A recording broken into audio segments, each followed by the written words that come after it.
Poisonrana. Hello. Hello. Braden Herrington here with Davie Portman for Poisonrana Live. You found us in whatever podcast app you are using right now. Hit that subscribe while you're at it. But it is Sunday, January 4th, in other means, World Japanese Wrestling Day. And Davie, we are live on youtube.com/@PoisonRanaPod. Hello, YouTube room. How are we doing? Hello, all the YouTube people out there. Hello, all the frogs, all the friends. We are Braden and Davie. We are the BDE. We are Poisonrana. We are going to talk about some wrestling here today. So strap yourself in for some pro wrestling talk. Tanahashi has retired. The ace literally has gone. All the years of telling him to go, and the ace has left the building. Wow. But more importantly, Jake Lee is back, and I think that's where we should lead from on this show. Yeah, is that the one big letdown from this? Just they're really trying to get over certain people, but we'll talk about it. We're going to talk about Wrestle Kingdom 20 from the Tokyo Dome, New Japan Pro Wrestling. Tanahashi's last match. We're going to talk about the pay-per-view. Maybe you were crazy enough to stay up. Maybe you're watching today. You're catching up. I believe he's still getting pushed around the Tokyo Dome as we speak right now. No, it's Naito still making his entrance. Yeah, is what's still happening. Naito took longer to get to the ring than Ibushi did, as we'll talk about. And now seeing reports that Ibushi needed help from fans finding his parked car after the show. More importantly, Ibushi, what do you mean you're driving? I mean, better that you didn't walk there, but Ibushi gonna Ibushi, I guess. But a whole lot to unpack here. Welcome to the show. We are Poisonrana. We cover lots of wrestling. Hit that subscribe again, like I said, but we're also on Facebook, Instagram, Twitter, all the fun things. Give us a follow and check out some of the other content that we do.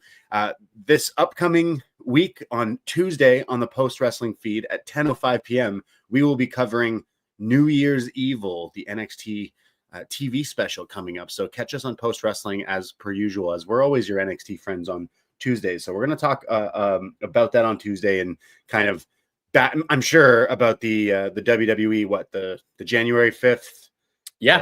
Big Raw 1 year. Up. Yeah, the big Raw that's happening with the 1 year anniversary, the big title match, and maybe some returns or debuts. Who knows? So I'm sure we'll talk about that on Tuesday as well. And I know the new year just kicked off. I know that's a good for wrestling fans. When Wrestle Kingdom rolls around, that's when you know the new year's begun. But it's also a time for looking back at the year that was in 2025.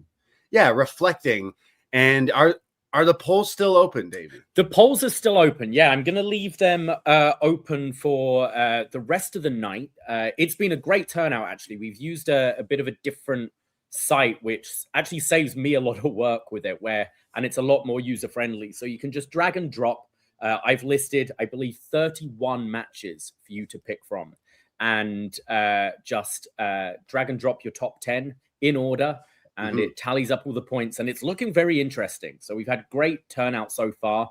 I'll post the link in maybe the description for this show, but also check the socials. It's all over our Facebook, Patreon, and Twitter, or X or whatever. So go on there, cast your votes. We'll be closing the polls tonight because, Braden, what will we be doing this Wednesday?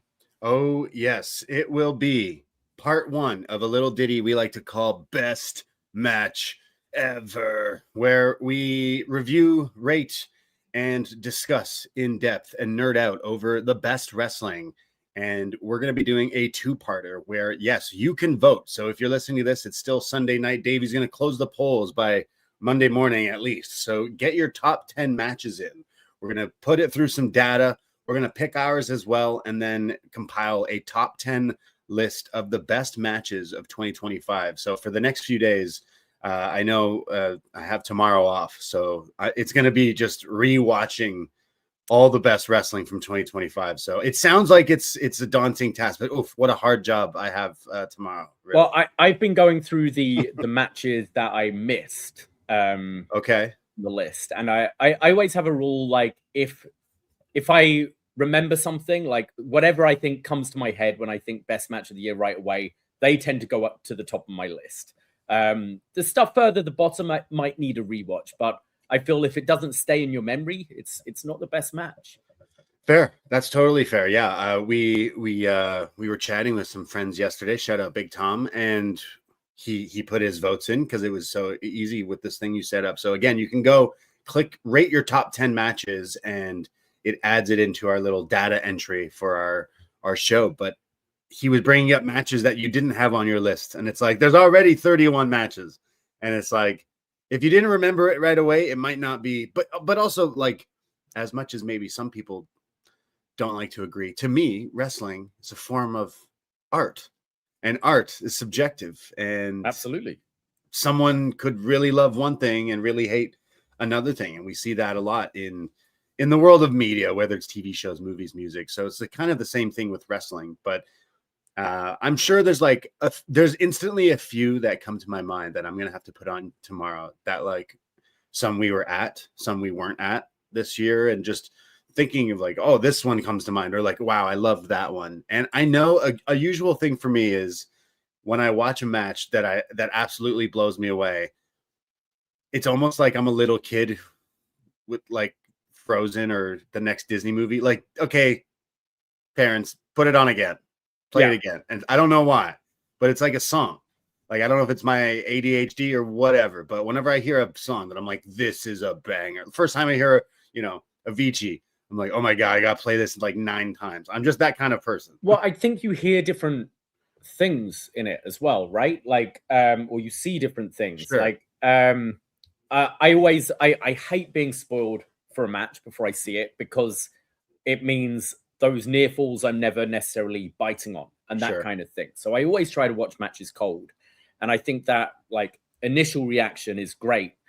And then I think going back and rewatching, you're now looking at maybe more of the nuances, knowing where the story's going. You can see how they're telling it. Like if you think of a movie, spoilers, Sixth Sense, the first time you watch it. Yeah. Big twist at the end. Bruce has been dead the whole time. What? Right? You then go and watch it a second time knowing that, and you're trying to like see all the clues that lead up to that big reveal at the end. Yeah. And I think that when like reconsuming, as you put it, art, like whether it be music or a play or a movie or wrestling, like I think it's always cool to rewatch, because you're picking up on little things that maybe you never saw before. Or maybe the other way around, where you're like, I was caught up in the moment and it wasn't necessarily as good as it was the first time round. Right. Oh, that definitely happens too. But I think you just spoiled the Sixth Sense for Garrick in the chat right now. Shout out Garrick, Toronto. I think he's joking. But... Hey, I said spoilers and gave you like a second to mute. Also, I feel like that movie was spoiled by what was Lonely Island, Jizz in My Pants. Yeah. Yeah, I'm pretty sure they spoil it for a lot of people. But great movie. I haven't watched that in a while. But yeah, definitely like that's why I stayed up tonight. Like part of it was I don't like being spoiled. And I have been spoiled on a few New Japan stuff that I did care about, that clearly I didn't care enough about. So this time around is like, nope, I want to watch it and make sure that I'm not spoiled on something, because I am the same way. It does affect how I view something, especially when it comes to like actual the matches in wrestling, right? Like I think of people, you wouldn't, maybe if you got home after a long day of work and you go to put the hockey game on, you put the basketball game on, and someone says, oh yeah, the score is 6-3. Would you? It's like, oh well, fuck. Like, yeah. So like you already know what's gonna happen. It's kind of like, oh, kind of defeats the purpose maybe a little bit. The worst thing is when we're doing our like best match ever shows or whatever, and some of those matches we've never seen before, right? Yeah. Like if we're looking at someone's career, and it's new stuff for us. And when I'm compiling the list, when I accidentally see the result, but not just the result, when I see the result is a 60-minute draw, I'm like, fuck. Gosh, this and long they're normally fantastic, but at least when you're going into a 60-minute draw, and we've seen it recent. I mean, you saw it with that Okada Omega match way back when. I think more recently, the tease of it in that Kyle Fletcher Speedball match with the 20-minute draw time limit that it almost hit. But when you see that for an hour long, it's like, fuck. It completely takes the enjoyment that would have been watching it cold. Yeah, I went on a few dates with someone who would read the synopsis, full plot of a movie before we go watch it. Yeah, that was a huge red flag. I was like, why would you want to know everything? Well, I don't want, I want to know what I'm watching. I'm like, you watch it to learn. Why would you? That's not like going out and reading like Harry Potter before watching the movies. That's like straight up looking up the Wikipedia the cliff notes, reading it and knowing what it's about. I'm like, why? That's insane. So I don't like to be spoiled on my wrestling. So that is why spoilers, but I needed to watch with my own eyes Tanahashi smiling and giving up on Wrestle Kingdom. That's what I needed to. I needed to not be spoiled on that. So I needed to watch it. But spoiling can happen and affect your wrestling. But we will talk about Wrestle Kingdom. Garrick also in the chat saying, did you almost say 6-7? You caught me. I almost did. And now I just did for sure. But sorry. We are going to be talking about Wrestle Kingdom, but we also are going to be talking maybe about Wrestle Kingdom from last year in this Best Match Ever 2025. So that is a big show that we will be recording for all patrons this week. And then part 2 to follow, I assume, the week after. So lots of wrestling heavy from the year that was in the year 2025. So part 1 and 2 in the next few weeks will be on the Patreon, as well as we will be joining John and Wei from Post Wrestling on their Patreon for the best and worst of 2025. Big show we're looking forward to in a few weeks. We'll be recording that next week, actually. So big stuff with that. And then after the kind of best and worst of 2025 stuff settles, I'm sure we will get into regular programming, I guess you could say. We got some Up Yours scheduled down the line coming up for our family member patrons. We do. Actually, I was just going to say, we've been posed a question on the Patreon. Do we continue with Karate Kid and do Karate Kid Part 4, or do we do Kill Bill Part 2? Wow. True. Those are two big ones there, because we've done Karate Kid 1, 2, and 3, and then we've done Kill Bill Part 1. So interesting. I'm assuming that's Howie. That is Howie, our family member, world champ patron. Thank you, Howie. So if you're listening to us, you can tweet us and let us know what you think, or if you're in the chat right now, help us pick. Help Howie out with the. I'm cool with either. What is Karate Kid 4? Is that the next Karate Kid? Is that Hilary Swank? I think so. Yeah. Oh, bro, that's not a good movie. Then we'll get to the Jackie Chan one. I don't think I've actually ever watched that. And then there's the new one that just I still need to finish Cobra Kai. I fell off Cobra Kai. There's only so many times. I think I had one season left, and me too. I think I left it when Kreese escaped prison. And I was like, that's a nice happy ending. Yeah. I'll leave it. It's like this guy escapes prison. It's like, this is a show about teenagers doing karate. This is insane. I'm done with this. So maybe I'll revisit it. But yeah, that show is absolutely mental. So who knows? Maybe Cobra Kai had a better ending and finale than Stranger Things over on Netflix. But we'll see. We'll have to tune into Raw next week to see if Vecna or some of these characters show up. But yeah, Karate Kid or Kill Bill, we shall see. But very excited to either talk about those movies. So a few shows coming up in the near future. But again, you can support us $5 to become a friend at patreon.com/Poisonrana. You'll get all the shows we just talked about, plus a whole lot more. We did a whole bunch of shows in December, including some Christmas stuff, some wrestling, some movies, and so much more. So lots of shows to come in the new year, as well as The Champ Is Here will continue as well. We got to finish that. So we got to finish what we started. Never Seen 17. We do. We can't quit. Cena might have, but we can't quit on this project. And I am really hoping he gets inducted into the Hall of Fame, so we can be like, oh yeah, we always planned it to end 4 months after we originally said. Yeah. Yeah, exactly. That's exactly what we meant to do. So yes, check out those shows. I will be watching the best of 2025 wrestling tomorrow. That is how I'm going to spend my day. So I'll be going through some of these matches, and it's always a good time of the year to revisit the good stuff from the year and bad. Like I said, my memory sometimes when it comes to the bad stuff, the worst of the stuff, feel free to send us your picks for worst stuff, because I need help. I need refresher of what did I hate that I tried to block out of my memory. And is it fair if it's just NXT stuff that I hate? Or is it valid because it's a show I every week watch? So yeah, I don't know. We'll see. But yeah, how are you doing with your New Year's, by the way? Happy New Year's, everybody. Yeah, okay. Being relatively chill.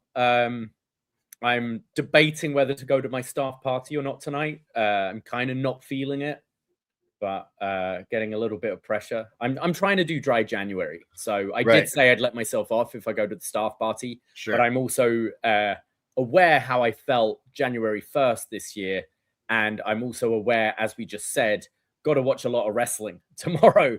So yeah, I'm still debating with that at the moment. But yeah, it's been fine. I kind of like just taking the foot off the pedal a little bit in January and relaxing, try and catch up on some TV and just chill and take it easy. Nice. Yourself? Yeah, I had a chill New Year's, went to some house parties, kind of jumped around a little bit, and then last few days, I can't even remember. I worked a few days, and then just going back into the regular norm like now. But it was weird that this weekend, like I worked all day Saturday and then took a nap afterwards, woke up, came to your bar last night, hung out with Big Tom, Reckless Rob showed up. We then came back to mine to watch Wrestle Kingdom. So that kind of messed up my whole sleep, because then I went to sleep at I was awake at 5:30 on Saturday, went to sleep at 8-ish p.m. for an hour, 2 hours, and then was awake all the way up to 7 a.m. this morning, and then slept until 1. I felt a little like that for sure, because New Year's and then just a little hungover, so sleeping all day and then awake all night and then work shifts. I feel you. I think I was lucky yesterday because I'm always a little wired after work. It takes me a little bit of time to wind down, so I pretty much watched all the show until the main events, the two main events. So then I could get up and just watch that this morning and be unspoiled. So it worked out okay. But I feel you with the sleeping pattern this time. And then I mentioned I got this edible advent calendar thing, but the story goes that they all came out of the box, so they're all individually wrapped, very strong gummies or chocolates, but they're not labeled of the potency of the percentage. So I have them all in this jar, and it's basically a game of Russian roulette. It's one is actually meth, but one of them is speed. But I've heard stories of celebrities back in the day. I believe allegedly Hulk Hogan would have a giant gumball machine at his house when he had parties, and he'd throw all these random shit in it, and people would turn it, and you get whatever you get. That's how it feels. Hulk Hogan said that. Yeah, that's definitely not true. That's not a thing. So me and Tom had a gummy each, but then I was also gifted this edible drink. Okay.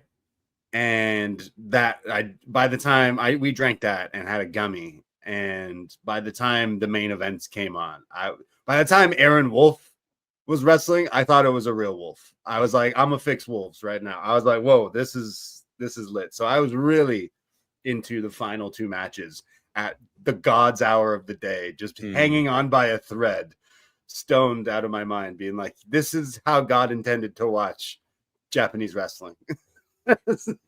So some Canadian stoner at 7 a.m, just yes, Tanahashi, I love you so much. So I don't know, maybe it was the cream soda. I think it was called Euphoric Cream Blast or something.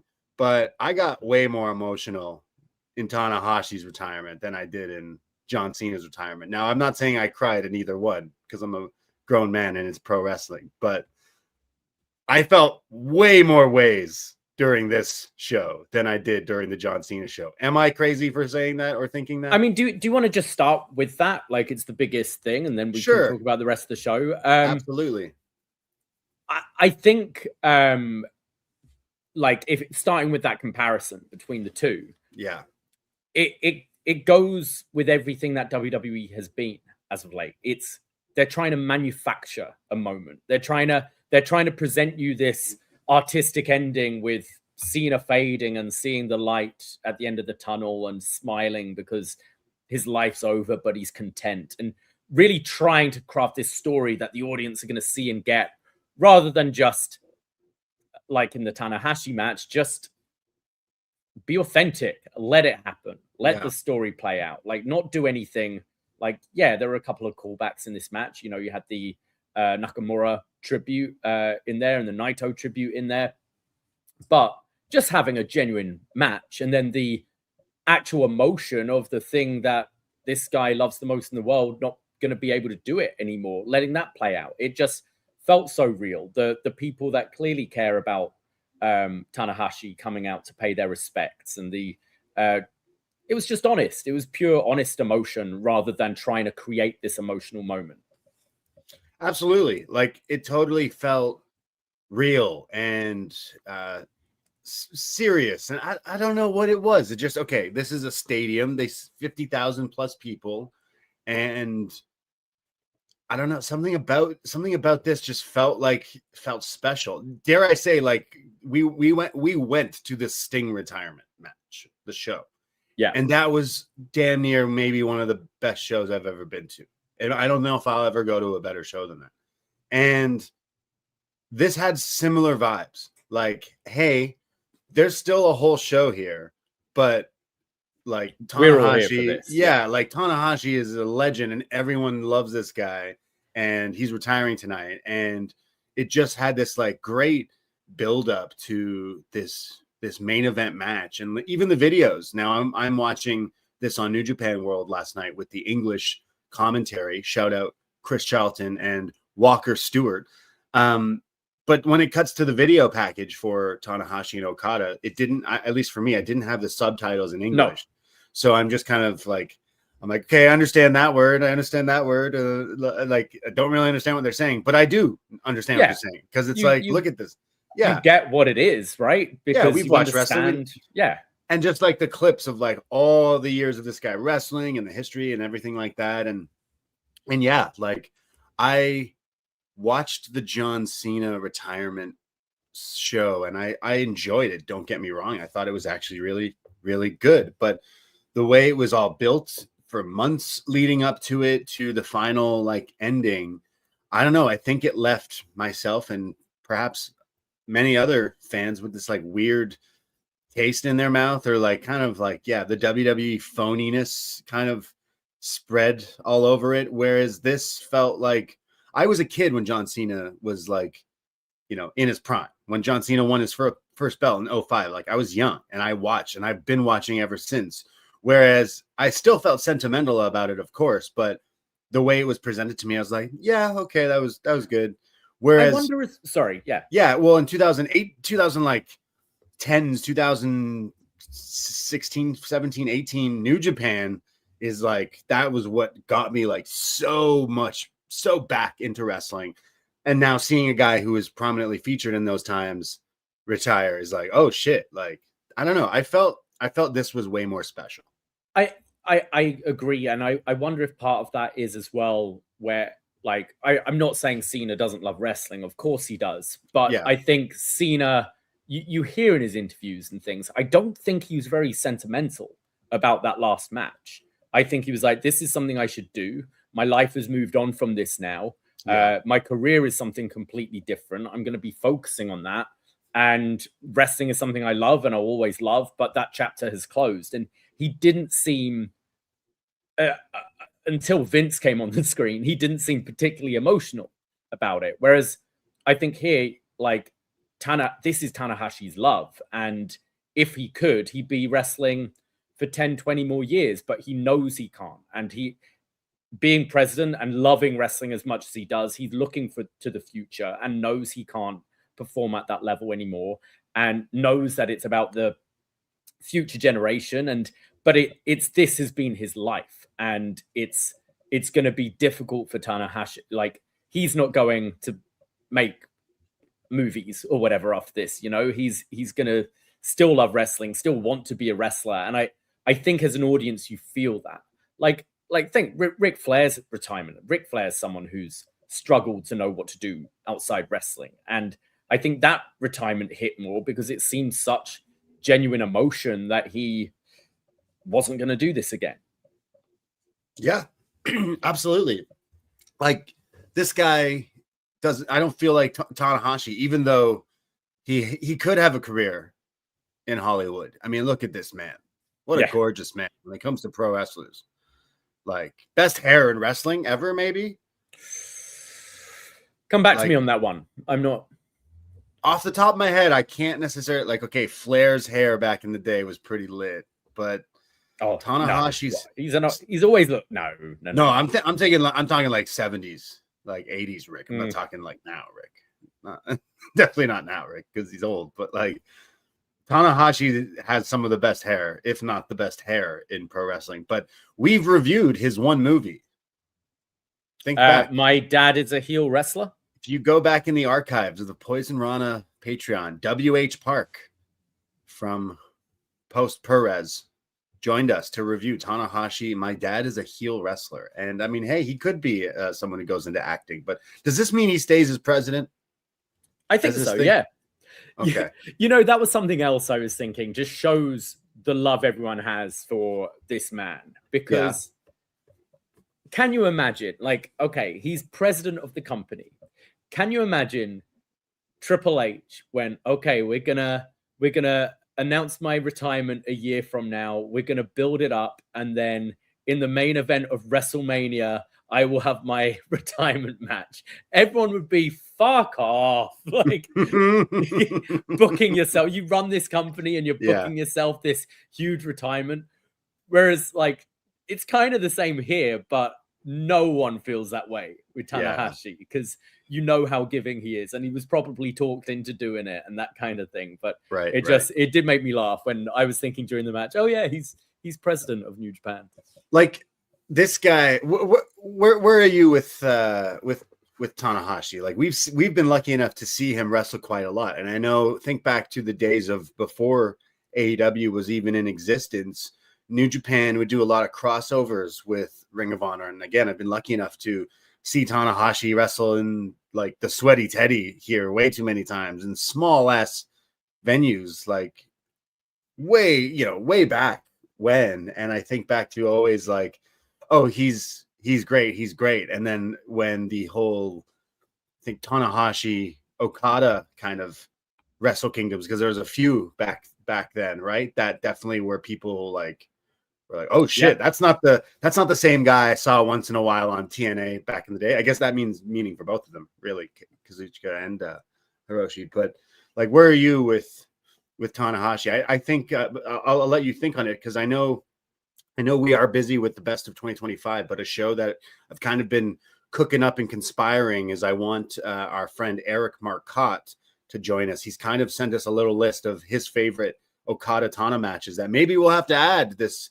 one and do down the line, because like doing a best match ever Tanahashi sounds like a really daunting task. 18. Well, sorry, if you do just the feud, it's 18 matches. If you do just the feud, but and I know you could cherry pick through some of them there. But like, it's something we like to do when wrestlers retire, and like that's the best, podcast about them and give them their flowers in our own way. And it's something we want to do, but it's like, man, we have to pick some time to do that. So it will be a show we do. It's like I said on the other show about like, it's a shame Wrestle Kingdom is not February 4th, because there's just so much going on. And I think if this was Tana versus Okada one last time, Tana's retirement match a month from now, we'd have had a whole load of shows dedicated to it, I think. But just coming off of Christmas, New Year, end of year awards shows, best match ever 2025, all that, and trying to see family and friends and Christmas and that, it's so difficult. So it's absolutely something I'd like to do. And I was kind of thinking the same watching this. It's like, man, should have done a show for this, but so I don't know when we would have, So like we will, whether it's by the end of this month or February or something, like we will do something. I was just featured. There's a bunch of podcasts guys out there. Shout out We Work Stiff, a podcast where they love to cover New Japan. They did this like 8-hour podcast in honor of Tanahashi, and it is free for everyone to listen. They have guests such as Chris Charlton, Dave Meltzer, and a bunch of some wrestlers as well. I mentioned our friend Eric Marcotte from Post Wrestling. He was featured, as well as myself. And it's literally this like 9-hour podcast of dudes just schmoozing over Tanahashi. So if that's up your alley, do search We Work Stiff Pod. Shout out to the fellas. But I was thinking of it, asking one of them to join us as well as Eric to do this whole like big Tanahashi podcast of ourselves, maybe in a month's time or something like that. So we will get to that, and we would love feedback on Tanahashi through the year. But I'll maybe throw that back to you, Davie. Like, where is there certain things that come to mind? I mean, I wouldn't say he's ever been one of my favorites. Sure. He's not been the of the Japanese talent, the one that's always stood out to me. But over years, I've like grown to appreciate and respect him, and there've been matches I've enjoyed.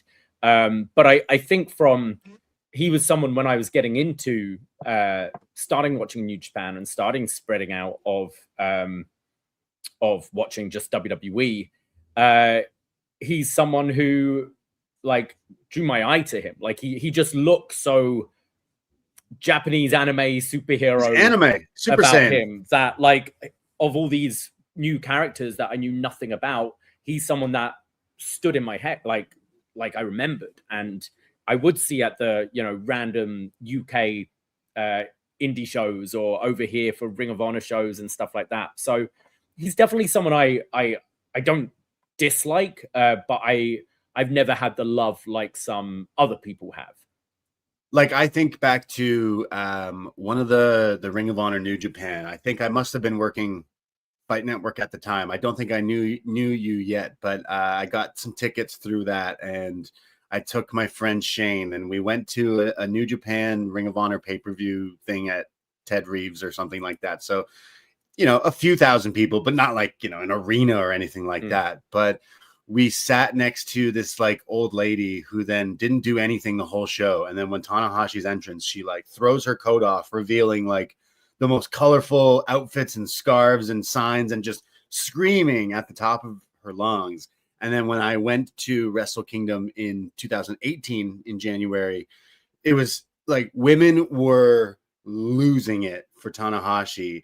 And I was like, wow, like this guy's like, the ladies love Tanahashi. And then I just went in September to Corcoran Hall, and it was Tana at the DDT show, and like grown women were bawling their fucking eyes out for this, just at the sight of this guy. And then when the show ended, the line wrapped around and around and around the venue, full of Japanese women waiting to get his autograph and pictures. I'm like, holy shit. I mean, he does kind of have that, like teen boy band heartthrob that grew up and is still kind of rocks the hair he did as a teenager, but still a good looking guy. And those girls never left that fandom. He does have that more than any wrestler, I guess, because like really. I have seen it firsthand that like, wow, like they go mental for him. So like them announcing, hey, it's Tanahashi's last match, Tokyo Dome, that moved a lot of tickets. I think no matter what the match, I think they would have maybe been on track to sell that out. But then adding Okada into that mix, like right away, people were like, I got to go to this. And it's crazy that like, they have not sold out the big Tokyo Dome in many years. I think back to, they've had some years in the past 10 years where it's kind of gotten close, like close-ish, but not really. Like, that's kind of crazy. It was like the first thing Tana said, wasn't it? It was, I'm glad I finally got to see the Tokyo Dome sold out. Speaking of that, though, I know they have their way they shoot and present wrestling, but this place didn't look full until the ceremony right at the end when like Tana's going round. Like I was surprised they didn't do a lot more wider shots and light up the crowd a bit more, because like, you know, I'm watching this 4+ hour show, and it wasn't until the 4-hour 15-minute mark where I'm like, oh wow, look, there are a lot of people there. And I thought they could have done a better job with that from the get-go, showing how packed this place was. Yeah, I mean it's crazy. It looked like a whole thing there, and like they treated it like a big deal. I know we have some friends who are down there and went for this show, and I know that I've been corresponding with a few listeners who decided this is my vacation. I plan to go. I'm seeing like multiple people were planning this, like, to go. And I mean, Japan in itself is becoming the #1 tourist destination, and 2026 is going to even continue that, skyrocket even more. But it's funny that like you can go travel to this destination you want to see forever, and then you go, and there's also like wrestling. But they've had like indie shows all week surrounding. They had like different merch markets and everything. Shout out Haoming Mask, and like there was I mentioned that show earlier, We Work Stiff. There's like a Japanese wrestling, and then like a podcast summit that they did as well. Like it looked like almost like a little WrestleMania weekend, you know. And we were at All In weekend in this last July in the States, in Texas, and it felt like that too, of like, wow, look, there's all these little things and stuff going on, and it's like they take over. And I think that's awesome when you see that and it's not WWE, because it's like, whoa, like wrestling is like alive and well. And that's, I really hope these companies are cooking something for WrestleMania weekend, you know, next year, 2027, because I'd be really interested to see how that does. If, say, an AEW ran a stadium show somewhere and allowed all these other shows to piggyback, like, let's see, would you get the same turnout as a WrestleMania? Like, how would that do? Yeah, no, it's interesting. I mean, I wonder if you'll get like your GCWs and stuff. So they did announce New Japan will be doing a show WrestleMania weekend, right? That I think they announced something about the G1. They're going to do a G1 show, G1 show in Chicago, and a like WrestleMania weekend show in Vegas. Right. So there's a lot of stuff, I guess, with the American stuff. They still are going forward with doing some stuff overseas. But and absolutely, like, think if you were to do a big New Japan show the weekend of a AEW stadium show, and then you had your GCWs doing Bloodsport and all that, like, it'd be interesting. See how that could be cool. Like, yeah, it would be really cool, like, to see them kind of piggyback and everything. Like, I know, do you think there'll be like a New Japan show or GCW collective in Saudi? Like, I wouldn't rule it out, but I don't think so, you know? So yeah, interesting. But great to see that a lot of people showed up for this event at the Tokyo Dome. And again, there was like a whole weekend of events all leading up to this. And obviously the Tanahashi Okada announcement is a big part of this, but you know, everything else on the show also, this is like opportunity for, maybe this is someone checking them out for the first time, or checking them out after like years of absence, being a lapsed fan. Maybe someone like myself, I was so into New Japan. AEW came along, pandemic came along, and it's kind of like my fill of wrestling dwindles in the real world, and there's only so many hours in a week that you can watch stuff. And I became a cherry picker, and then I'd say I haven't even really watched a whole lot of New Japan in the last year or so. And then I definitely like tune in and out. But this one has me coming back. And then you watch the other stuff, and I don't know, is this something that did you think they did a good job of like, hey, this is a snapshot of what New Japan does? Because then it's a snapshot of fucking gang warfare, distraction finishes. Like, there's a lot of that American style wrestling that I feel like has infected my New Japan, if that makes sense. I mean, I think that there's always been that there. Yeah. But I thought there was some good stuff on the undercard. I didn't think it was as strong as other undercards in the past. I thought the Rambo was just awful. awful. Like at least with the normal Rambos, sometimes they're not normally good, but at least you get some surprise fun entrances or whatever. But this is for a 6-man tag title, and there was some goofy comedy shit that didn't land. And yeah, like I think if you're giving this show a chance, being like, okay, I remember Tanahashi, like let's see his retirement show and then see this, like it would put you right off. I thought there was good stuff in it. Like I thought the women's match was great. But that was making me see more Stardom rather than New Japan, you know?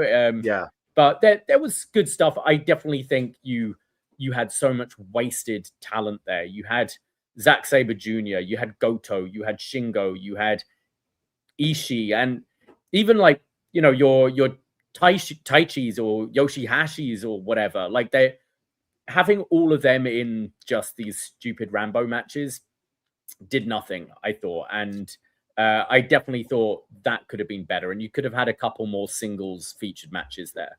I feel like it was lacking maybe one more like big singles match for this. This is such a special and a huge show that it's kind of like how we see with AEW, WWE at these big ones. Like, okay, let's try to get as many of these people on the show as possible. But I think it would have helped if you had another big serious like match. Goto and Zack had a fantastic match this year, right? Just do that again. Make it number one contender. Whoever walks out Wrestle Kingdom, it's their first challenger or something, you know? But yeah. Just, there felt like something. Yeah. I wasn't impressed with the undercard when it was announced. And I'd say there was some fun stuff like Wrestle Kingdom top to bottom every year. There's always the like plunder matches of like stupid Rambo stuff and matches maybe you don't necessarily care about, or multi-man tag matches, whatever. But this time around, like it felt like an old school Wrestle Kingdom where it's like, all right, here's a bunch of stuff I don't really care about, and they haven't really pushed as any story. It's just randomly thrown together. And then, okay, as we get down the card, serious matches start to happen, and then it's like, okay, like now this is Wrestle Kingdom, if that makes sense. It's like by the like 4 matches left, you're like, all right, now this is like what I came to watch essentially. But I'll quickly go through, because I know, like I said, last night you were working at the bar, so I came to meet you and hung out. Big Tom, Rob came by, and then you were closing up, and we went to my place, and then you said you went home and watched it. But you turned it on for us at the bar, and it was just so funny that I was joking to you. I'm like, do a lock the door, Davie. Just air it all the way until 7 a.m. until the bar has to open again. But have you ever played New Japan at your bar before? I have, actually. Yeah. Okay. I put it on during the day sometimes when there's nothing, like sports on. I'll just put it on like an old Wrestle Kingdom on or something. Because before, you had a Nakamura Tana G1 match on earlier for me, so it was great.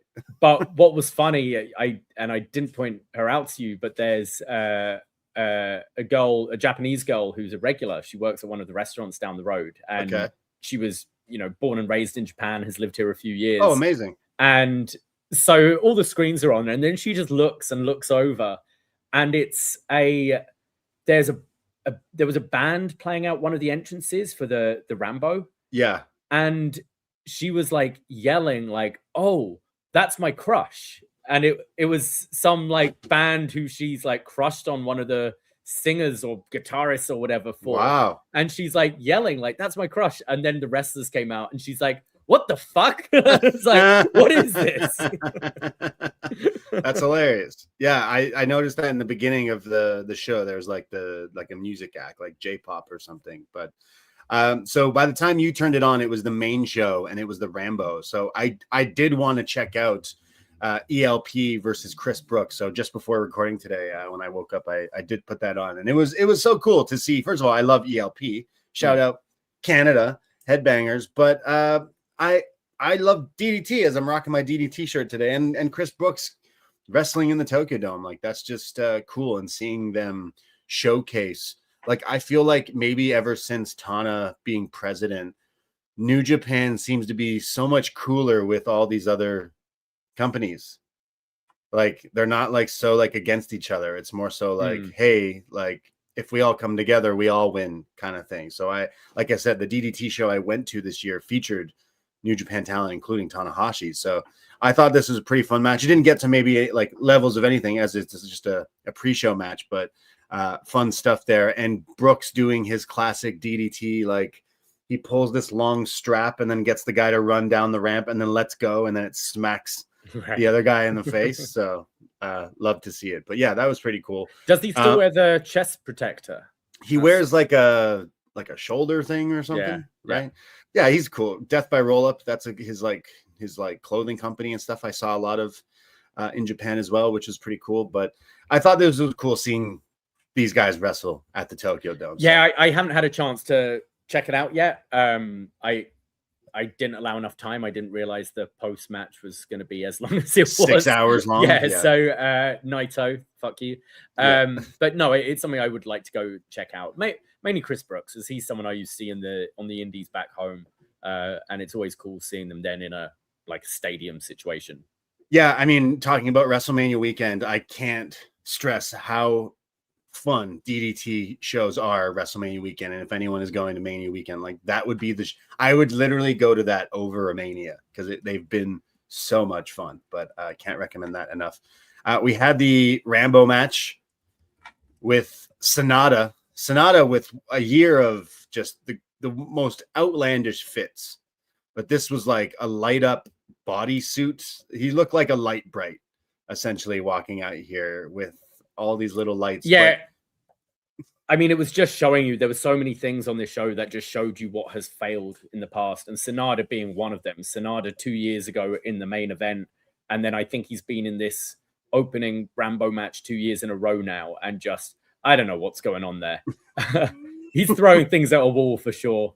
Yeah, it was weird. It was weird seeing, like, Zack Sabre Jr. was in the main event last year, and here he is in the opening. Like, I know his team technically won this match, right? But like we said, you had Goto in there, you had Zack Sabre Jr. I just felt like there was maybe better uses for some of the people in these matches, if that makes sense. But at least you got to see some of these guys. Am I crazy? Hartley Jackson, is that not the name of like that I Think You Should Leave sketch, or is that Bartley Jackson? Maybe I'm wrong. But which sketch? You know, it's like the baby sketch where there's Bartley or Hartley. I'm just probably crazy, but it's okay. I didn't know some of these people in this Rambo match, but it went on for 20 minutes, and it's just, what a ridiculous. This is where you can if you throw someone over the top rope, the whole team is eliminated, or you can pin them. It's just bad. There was nothing good. There was no good wrestling. There were no good surprises. No real funny moments. I hate these sort of tag battle royals, essentially, when if one person goes, the whole team are out. I didn't think it was very good at all. And I think you can be a little bit more creative if you want to get all these people on the show. Yeah. We had a women's match. It was the winner takes all IWGP women's and strong women's championships. Siri defeating Saya Kamitani in a match that went just over 12 minutes, which I think was over my guesstimate of 8 minutes. Right. That they would get them. But I thought this was pretty fun. Fast action between the two. If maybe you weren't super familiar with these two, you got a snapshot of what they could offer. I mentioned I was watching the English commentary, and Walker Stewart references that just 4 days ago, a Stardom show outdrew a New Japan show in the same arena, which I thought was crazy. It was the Queendom show. I know they had a bunch of people wrestling on that show. So cool week for not just Wrestle Kingdom, but wrestling over in Japan. And I know Kamitani getting a bunch of buzz kind of for the last little while, especially going into this match. Yeah, I haven't. It's one of those names that I've heard a lot in the last year, but I didn't check out any Stardom. It is one of my things there, because there are a couple of matches on the list for our best match ever that I am going to go back and rewatch. But I thought right from her entrance, I was thinking, oh, I get it. Like she's just got it. She's got that aura. She was captivating to watch, and I actually thought, now I'm not always the biggest fan of the commentary in New Japan, like the English commentary. I find them a little overbearing at times, but there were matches like this where I found them so useful and definitely enhanced my enjoyment of the match, because they were filling us in. They were talking about, like, letting us know Saya Kamatani being the MVP of last year and how she's really kind of leveled up Stardom and has held this title for a whole year. And then on top of that, when they're doing the like armbar, the arm breaker spot, telling us that is what broke her arm a couple of years ago. So it was not only was it a regular submission, but you got the panic and the fear because it was recreating something that they'd done before. So I thought they did a great job filling us in. But I've seen Suri a few times. She's fantastic. I thought a bit of a surprise for me because I figured they'd continue this dominant streak of Saya Kamatani, but I thought they did a great job in the time they were given. I didn't feel, I would have liked more, but I didn't feel shortchanged like I have in previous women's matches on these New Japan Dome shows. And I would like to see it. It's just there's so much wrestling. It's so hard to prioritize, but I would like to make an effort to see more because Saya Kamatani in particular, I get it. I get why people are hyped about her. The entrance, like, it was so Final Fantasy. Like with the elaborate costume, the music, the lights, and the staff or whatever the thing she came out with. But she spells Phoenix wrong. She doesn't put an O in it. It's just she was. What was it? She put Phenix. Oh, that's weird. But she's a Phoenix Queen. But I thought right away, I was like, oh shit, she looks like she's gonna kill somebody with this. Yeah, like evil Final Fantasy kind of thing. And then Suri as well.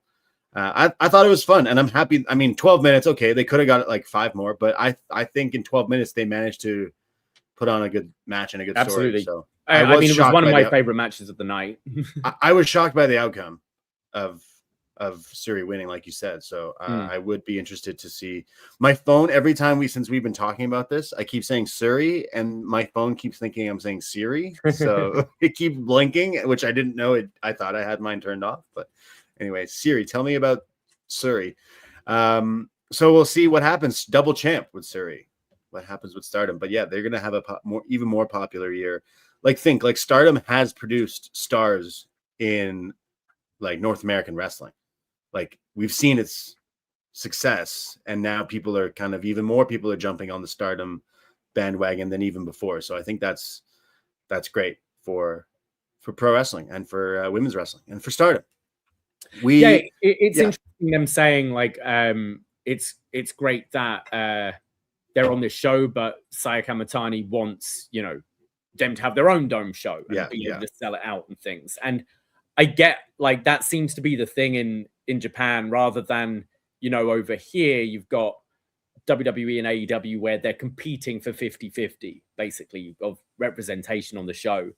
Whereas over there it's like, no, let's just have our own, let's just make the women's show bigger than the men's show is.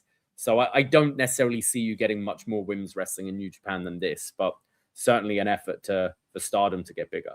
Yeah.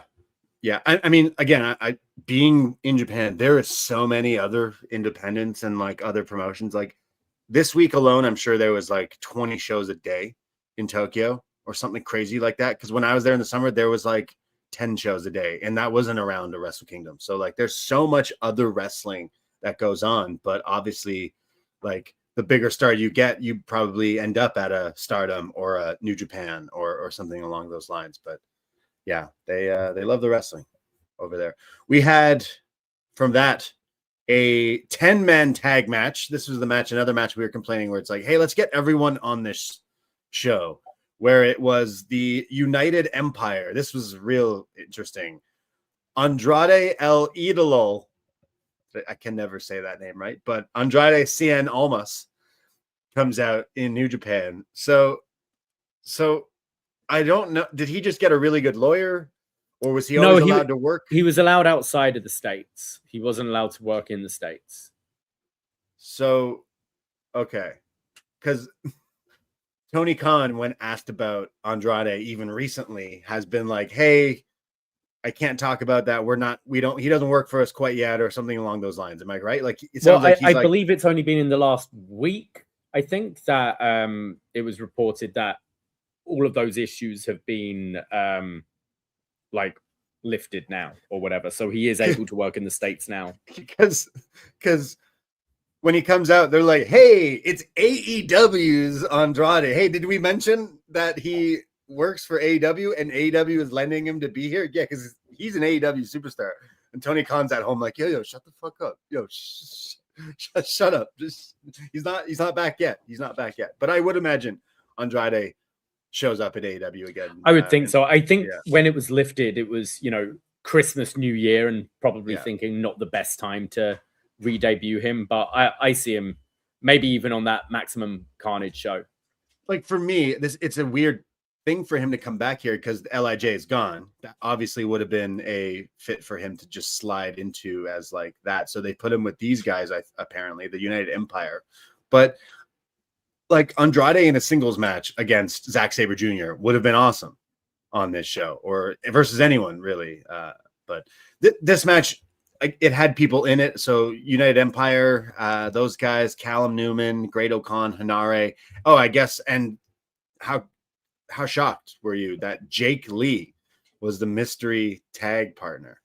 Yeah, so this is where I definitely needed the English commentary. So he was in War Dogs, was he? And then he turned on them but got injured. So War Dogs were pissed, and now he's joined United Empire. But I don't know. From what I saw him, was it a G1 2 years ago he was in? Right. He didn't have anything for me. I thought his finish looked kind of cool in this match, but clearly pushing him as the first challenger for Yota Tsuji. And even there, just, I don't know, there's this laziness about him by the looks of it. He doesn't look particularly enthusiastic. No.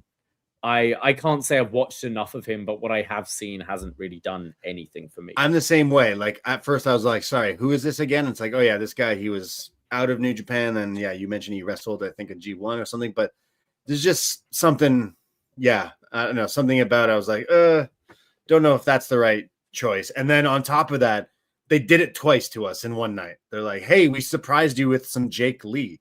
And then later they go, hey, we surprised you with more Jake Lee. And both times I'm like, oh, yeah, that's unfortunate, I guess. But so that tag team versus the team of, who did we have here? Bullet Club War Dogs, who's essentially like NWO Wolfpack, right? We got David Finlay, who updated his big gun. We got Gabe Kidd, Drilla Maloney, who hit a very nice awful waffle. Blue waffle. It looked good. This match had some like interactions, like, okay, Andrade and Gabe Kidd wrestling at one point. So it's like there's teases like Death Riders and Andrade and stuff, but I didn't really care for this match. And I love a lot of the people in this match, but I can't say I'm into any of the War Dogs stuff, essentially. I don't watch enough to get like into them. I was expecting a bit more. Oh, I lost you. Sorry, where was I? Yeah, it wasn't. I thought this was going to be a bit more of a brawl. I thought it was going to be a bit more violent than it actually was. I liked the kind of entrances for this stuff. I thought they made these teams feel like it was kind of an all-star team, so it felt a bit bigger than your generic 10-man tag. And I know War Dogs in particular have kind of now made a name for themselves in New Japan, having these kind of matches, having that, giant cage match, the 5-on-5 and that sort of thing. So yeah, I enjoyed this. I didn't love it. I liked, was it Clark Connors with Tekla? Yes. She was there. She came out with him, and then they grabbed a tire.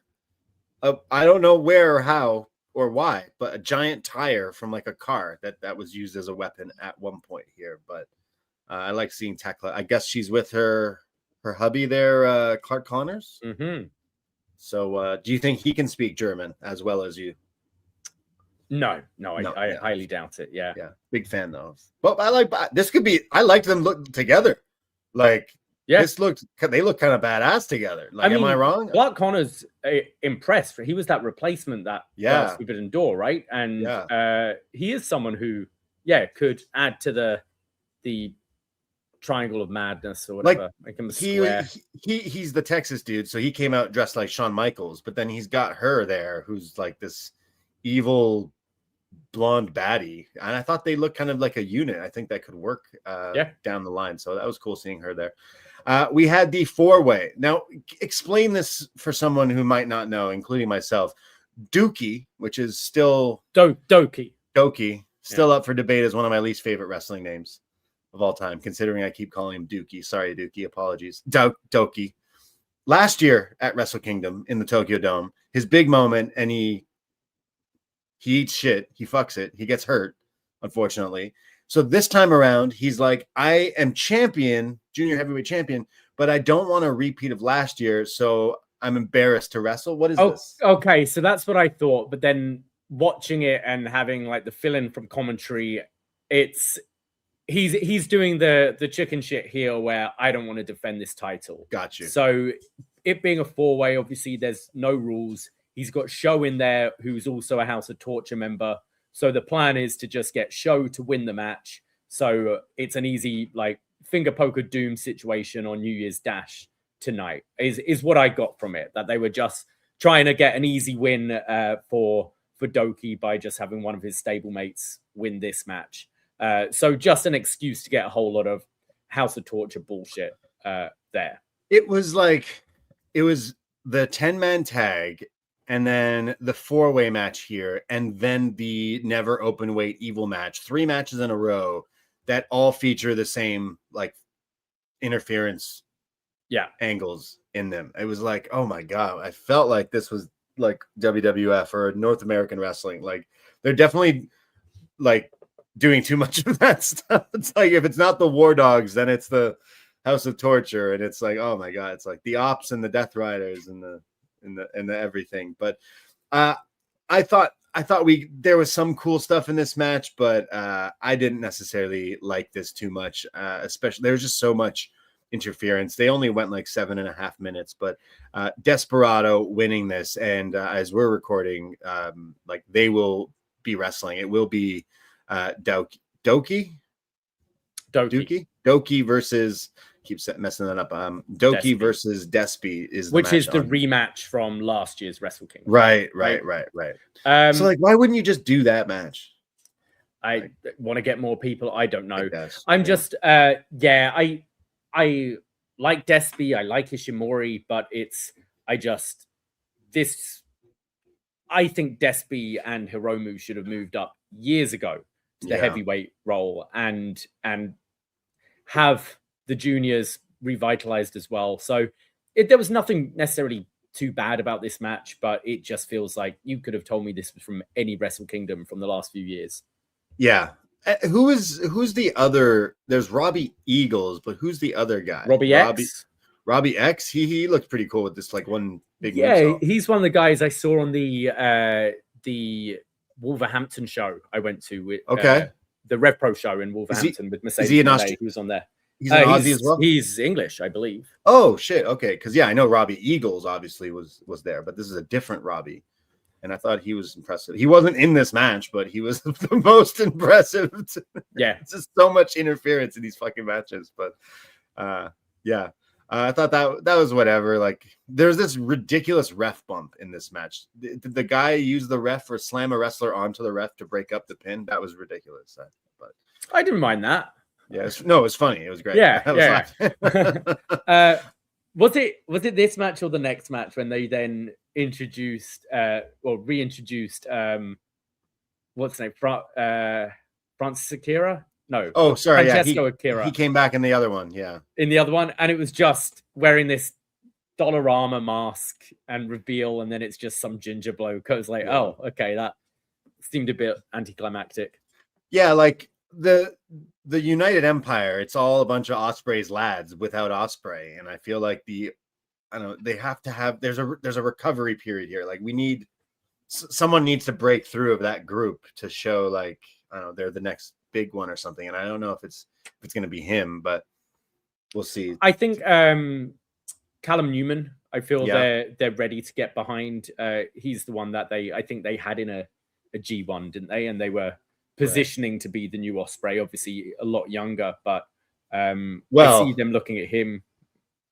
I mean, speaking of people they're going to be looking at as a project for the future of New Japan, we go to Aaron Wolf debut match at the Tokyo Dome, New Japan, for the Never Openweight Championship against the champion Evil, who comes out with Big Ugly Boots Sonata in the yellow, ridiculous boots.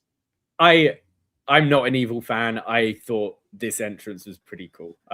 Crazy entrance from Evil. I thought the entrance was pretty great with the band playing him out and the huge sort of gates to hell opening on the screen, and just with Don Farley behind him smoking the cigar and everything. Yeah, I actually thought, like, if I'd never seen an Evil match before, I'd have been like impressed with this guy coming out, which I can't say I always feel with him, but I definitely... At Wrestle Kingdom, he always has like he always has aura when he comes out, and then you're like, oh yeah, but you're shit.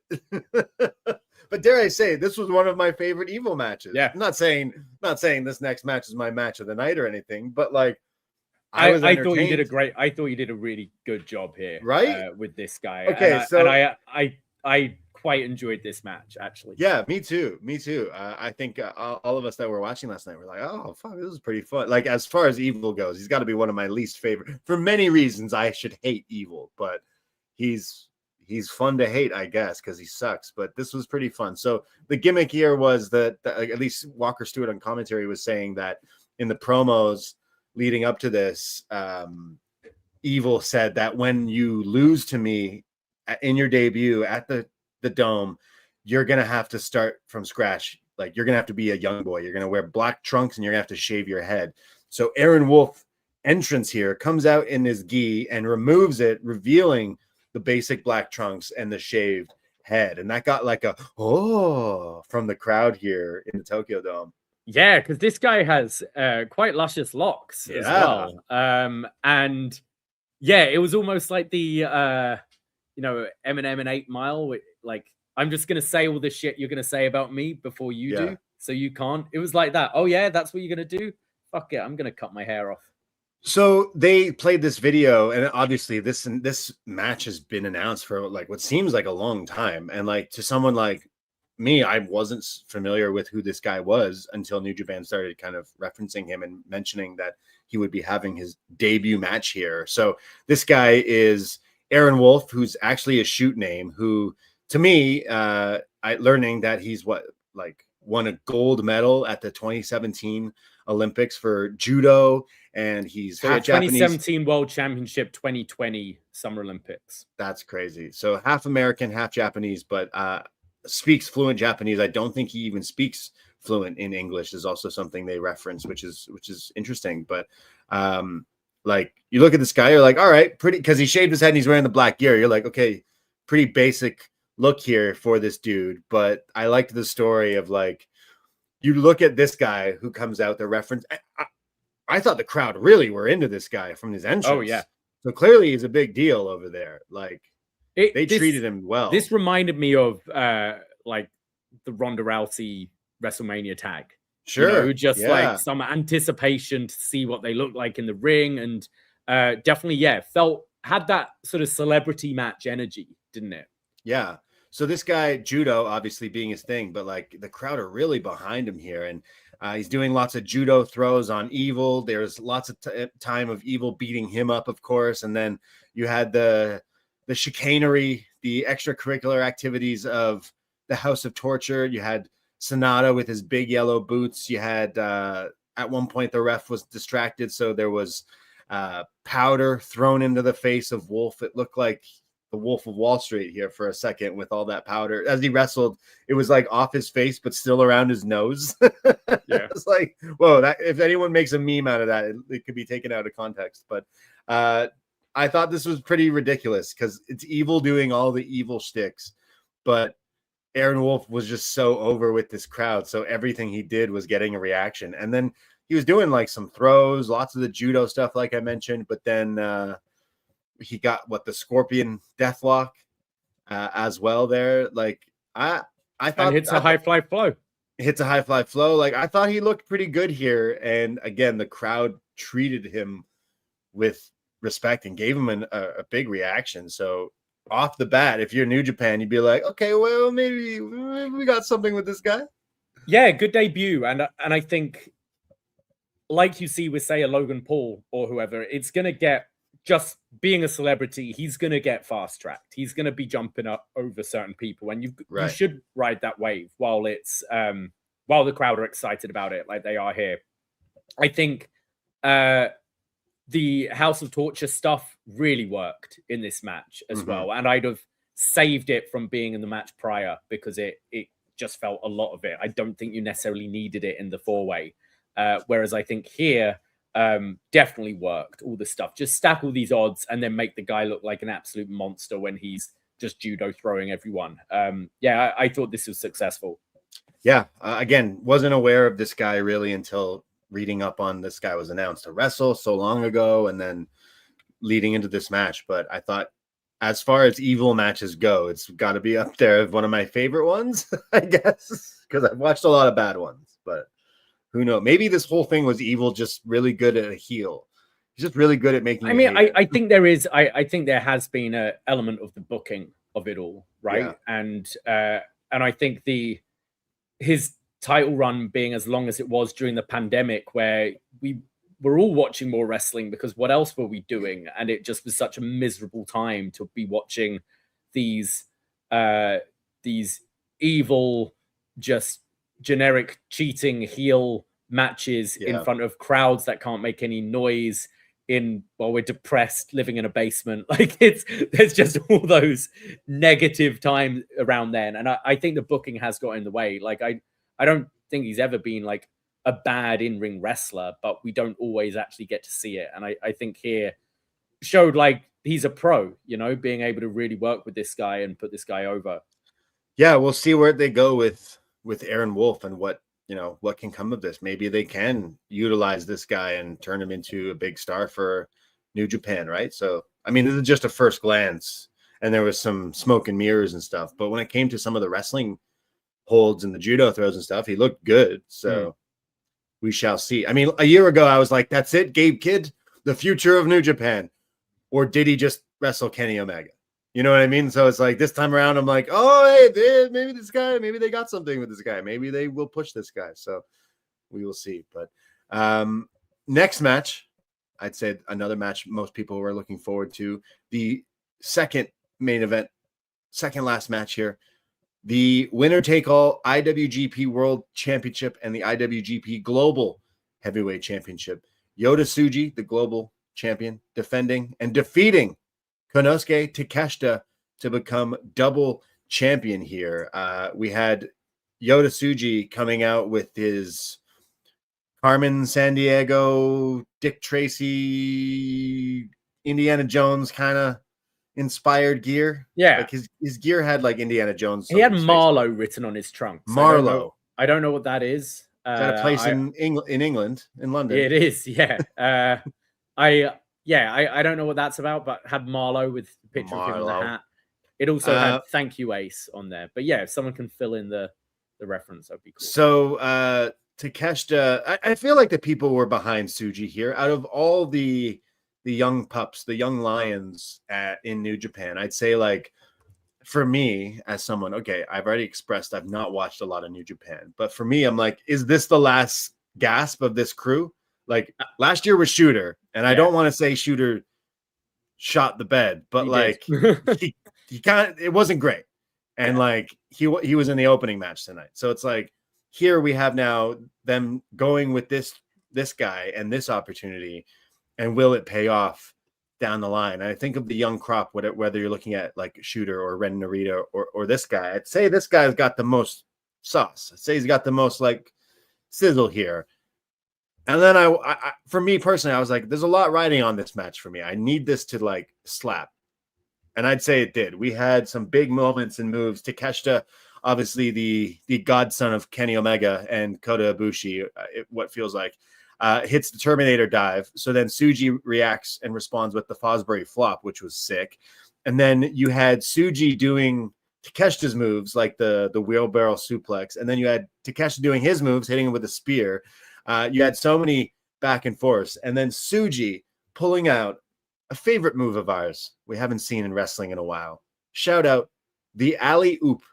Ah, yes. Where you go to powerbomb a guy, but then you like throw them face first backwards. The Big Show, Jeff Hardy used to do this move, but Tsuji hit it. Thought that was awesome.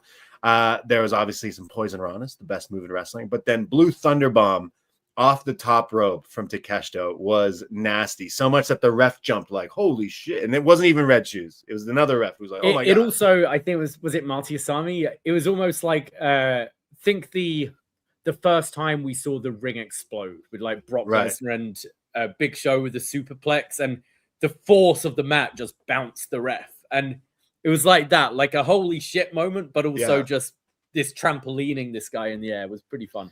It was awesome. Followed up, there was a spear, and then the is it the walls of Tsuji? The deep Boston Crab. The young boy Boston Crab, and Takeshita taps out as Yota Tsuji wins the IWGP title. And he said in promos leading up to this match and a bit after his match that he wants to bring back the iconic IWGP world title, the best world title in wrestling. Yeah, he's talking about restoring the lineage because they created their own new lineage. I think it was when it was Kota Ibushi, wasn't it, when he won the title? So. And was just, a terrible move. I think we had a conversation recently about titles and prestige to them, and this title just doesn't feel as prestigious. And I hope it's something they let him do. Yeah, they should bring, like, that title is the best title. Like the AEW world title is based on the IWGP original design, and I'd say it is my favorite. Like you have one behind you somewhere in the BDE. It's like it is the best looking title, I'd say, and I hate the butterfly one. Like I think it's one of the worst ones. And I love the Divas title, but it's just not the same. So I thought this was awesome. Like I said, for me, just, I'm a big Takeshita fan, and I firsthand have watched this man wrestle plenty of times in person. And I know this guy can cook when Takeshita's in the kitchen. But Tsuji was a TBA, TB determined, I guess you could say, TBD for me. Like, okay, let's see what this guy can do. And I thought he brought it here. Like he brought out the big guns here with some of these big power moves, and I thought this was really good. I maybe didn't even expect to really get into this as much as I did, but the final stretch of this match, the final few gears of this, was really, really entertaining. Yeah, I really enjoyed the match. It did feel a little bit that this is the semi-main event. You couldn't have closed with this. No. But I thought it was a really solid match, and I hope moving forward, I'd like to see Tsuji like really take this company on his shoulders. He's been in the media recently talking about he doesn't think there should be the involvement with All Elite Wrestling, and is kind of negative towards that. Whether it's his own personal feelings or character, I'd like to see him continue doing that sort of thing. Really champion this company, be vocal, have a bit of an attitude. So like you pay attention to who he is, because I think he's great. I think he's of the four, I think he has the most charisma, the best look, and great match here with Takeshita. I thought this was the best match I've seen from Yota Tsuji. And when it comes to the New Japan stuff, like I know I liked Takeshita and Zack Sabre Jr. from this past year, but this was a good look for him. Like I feel like Takeshita, he hasn't been treated like, I feel like the fans there almost like don't like him because he was, I don't want to say he's like manufactured, but because I know his story and we know his story, he's wrestled for a long time in DDT and his history, but then going to AEW and then kind of using that as a launching pad to get to New Japan. Maybe there's I don't know. Do fans look at him differently because of stuff? I think that's fine though, because I think you do want to create your own star in New Japan. And I think having that as a narrative works. Like I do see AEW as Takeshita's main home, and these other two contracts as a lesser than thing for him. So yeah, I think it works, and I think it is somewhat your own homegrown guy beating the outsider here. I I want Tsuji to evolve to that next level. Like I like that he's the IW champion, but will he be the main eventer of the Tokyo Dome next year? Will maybe Takeshita be back in that cycle or back into the main event scene of New Japan? Like we need some other big players, and I'm hoping Tsuji can be the guy that they lean on. And I mean, having this big match here, it's just he comes out dressed like I said, where in the world is Carmen Sandiego and stuff. Like, hopefully the character can evolve, because I don't know if this is a translation thing, but Gene Blast, Gene Blast, not like Sydney Sweeney jeans, like she has good jeans, but Gene Blast is his nickname. And I'm not sure if because of translation, like it's a cool name in Japanese, but when you translate it, it's a Gene Blast. But then he comes out with the red hat and the jacket, and I'm like, what am I missing here? Very weird. Am I alone on that? I'm sorry if this is nitpicking. Like, I don't. Weird. I don't know what it. In Japanese, it translates to Aidenshi Baku Hatsu, which gene explosion, gene blast. Weird. I don't know what the translation is. There's a slang word for that word, but Gene Blast is not one of the best wrestling nicknames I've seen in a long time. But it's no Ricky Smokes. That's what I'm saying when it comes to wrestling names. But I thought this match was awesome. Maybe beating Takeshita with the young boy Boston Crab was like, you should have went through the dojo, motherfucker. Maybe that's what that was all about.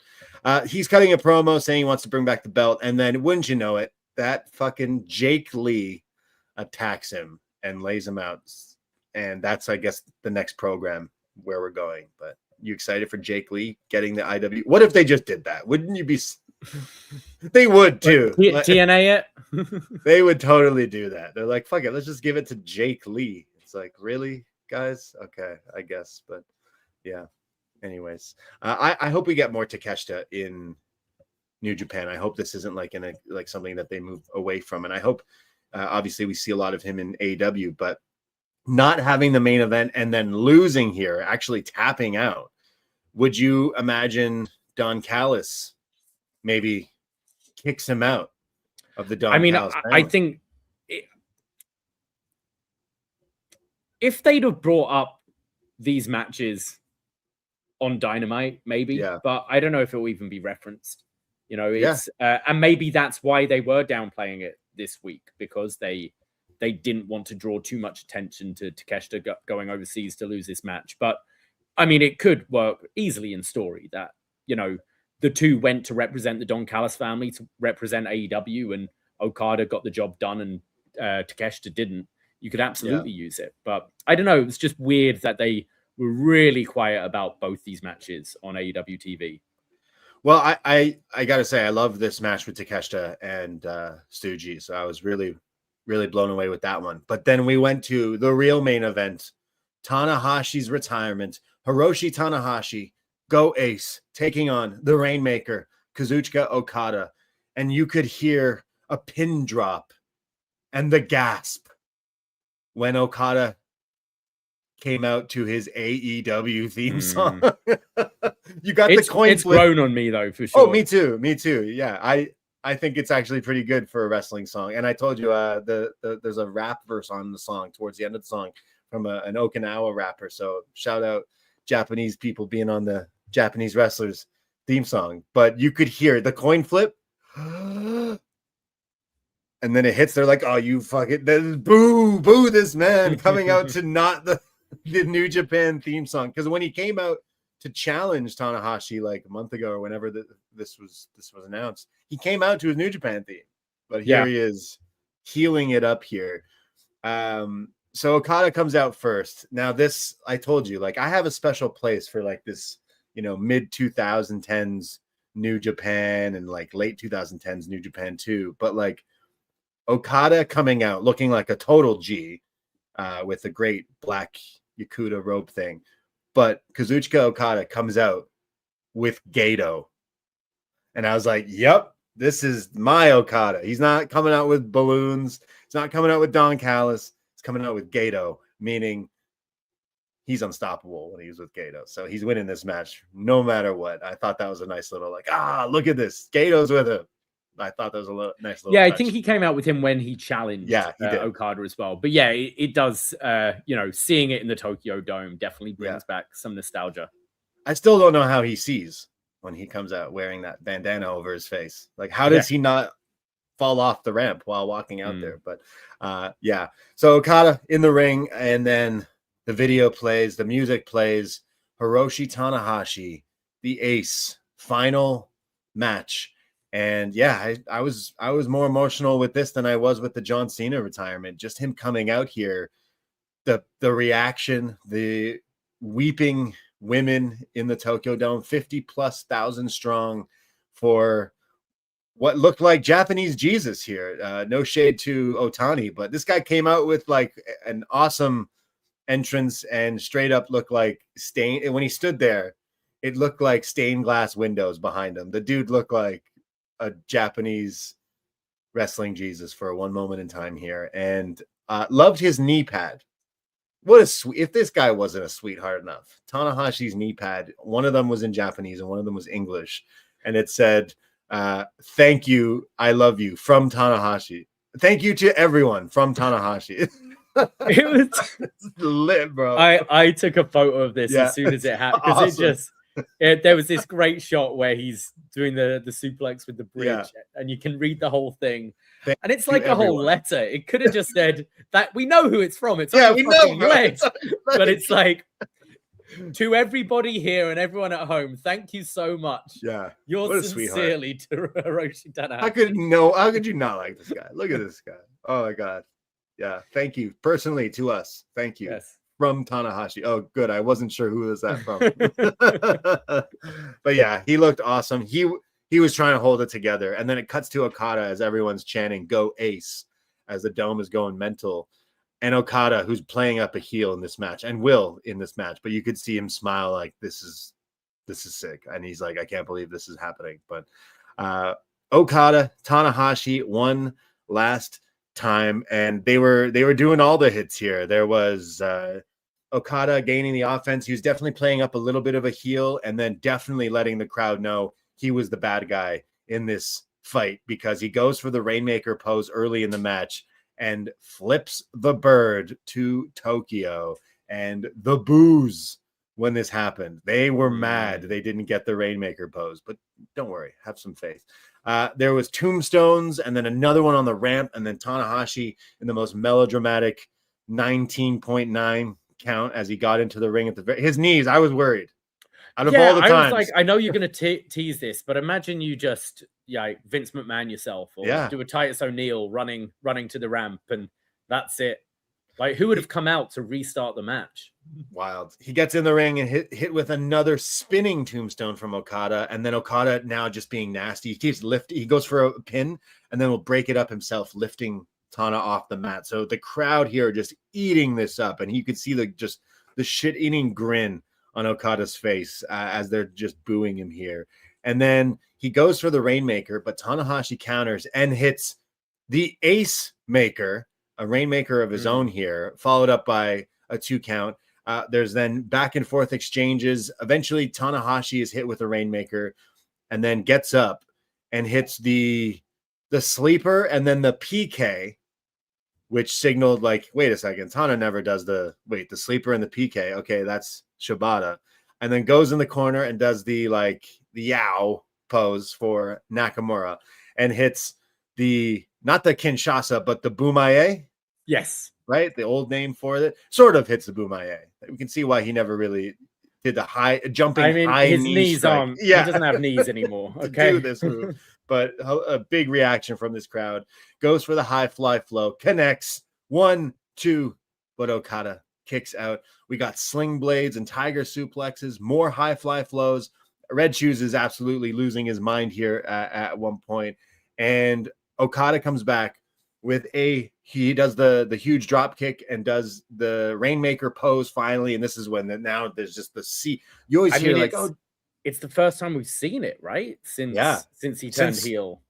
Since he's been a bad guy. So You hear wrestling fans be like, oh, Japanese fans, they're so quiet and like more reserved. Not for this match, because they were really into the final stretch of this with that big Rainmaker and Tanahashi kicked out. It was like, oh shit. And then they continued on here. Some great back and forth, some great near falls, and eventually another huge Rainmaker.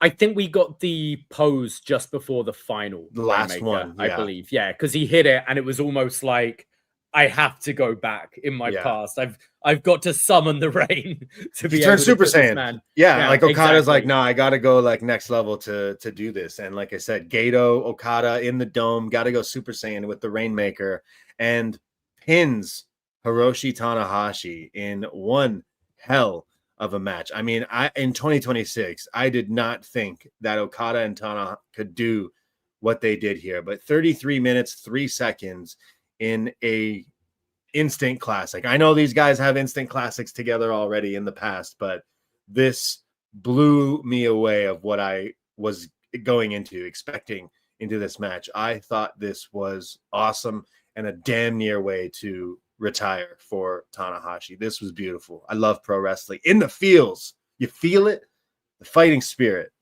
Yeah, no, I thought it was fantastic. I'm sure they've had better matches in their prime, but I thought this was still a hell of a match and crafted real well. Built up those big moments. I thought I liked the callbacks, to Shibata and Nakamura in there as well. It's worth noting Takeshita was wearing Nakamura's armband and did say in the presser that he was asked about it. And he was like, well, not everyone were allowed to be here. So it was kind of for Nakamura. But the near falls towards the end, it really started to feel like that big Tokyo Dome main event once again. And red shoes annoys me a lot of the time, but I do like in retirement matches when you see the regret on the face of the ref as they have to count that third one. Like they really don't want to have to do it. I always love that. I loved it. I thought this was exactly what it needed to be. And I don't know if you'd have really achieved this match with anyone else. Yeah, like the history there's so much. Like they've wrestled a bunch. And I think back to like the Wrestle Kingdoms where they've had those epic encounters. But yeah, like, okay, if it wasn't Okada, I guess Nakamura, but obviously I don't know if Nakamura was going to have this kind of match. Epic. I don't know. Yeah, I don't know if he would have something as good. I couldn't believe Tana pulled this out. Yeah. Like he knew this is his last one. So like, yeah, he knew like he put it all into it. I thought he put on an incredible performance. And again, I was not expecting this in 2026. Quickly looking at Cage Match, this is their highest rated match. Okay, recency has happened hours ago, but like, it is a very high rating. So I'm assuming people also were pretty pleasantly surprised with this match. And I'm not saying that to knock either of these guys. I am a big fan of both of these. So I loved it. I thought this was great. You have that history to create these moments. It doesn't matter. Like there might be technically better matches they've had, but not with the weight of this, with the 25 years to build up to it with this guy's career, and that it definitely adds to it.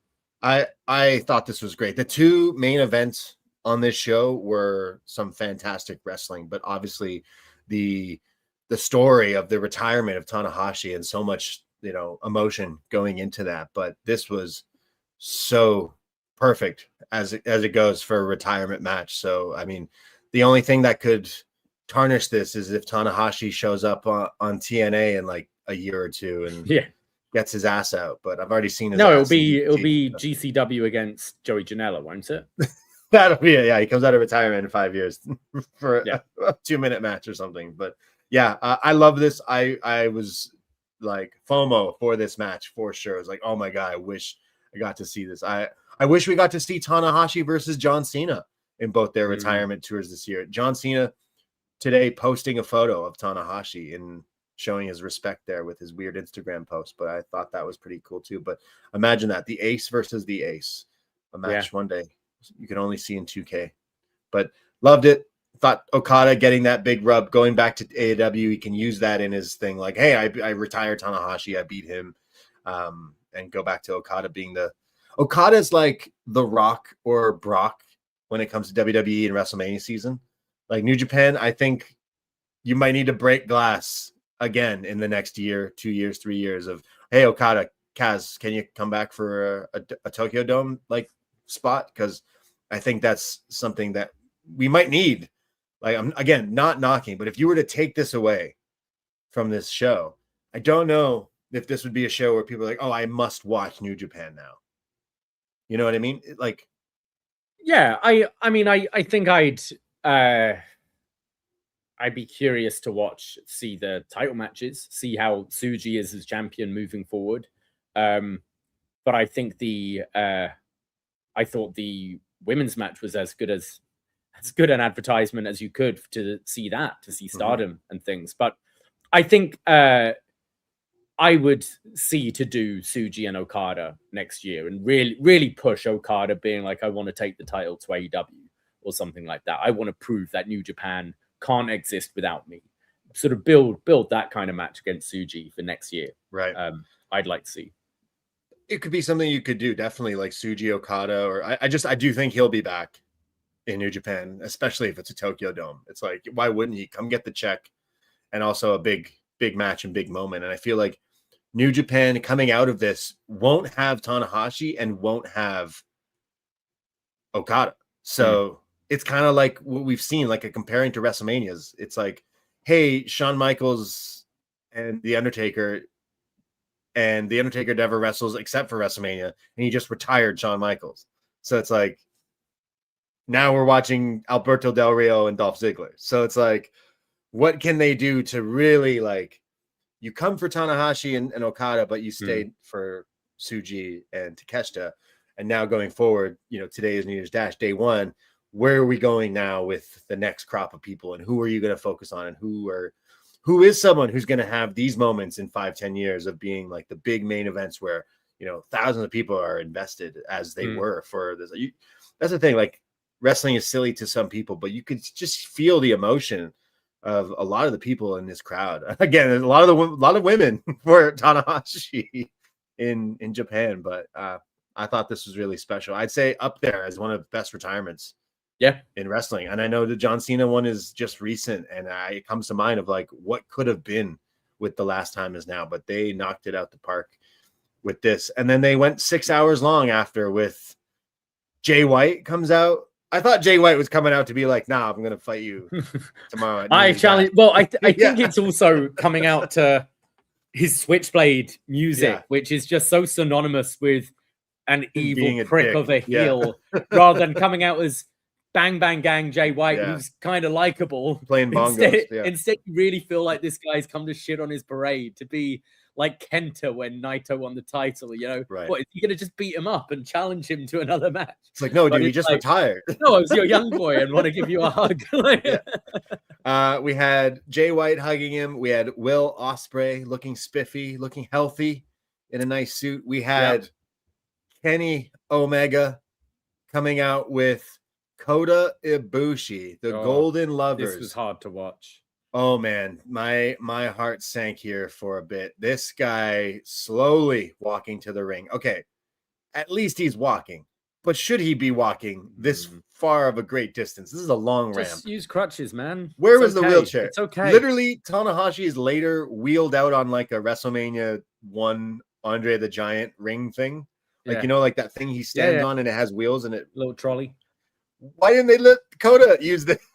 No one is helping him because it's Kota Ibushi. He's like, nah, I'm gonna do this. It's like I want to do it. I have to. Absolutely. I got to show. It's for Tanahashi. Fighting spirit. Whereas Tana's in his head's probably, man, just use crutches and be able to walk again. It was a little hard to watch for me. I was like, oh my god, is he okay? Should he be doing this? Like, should he be walking?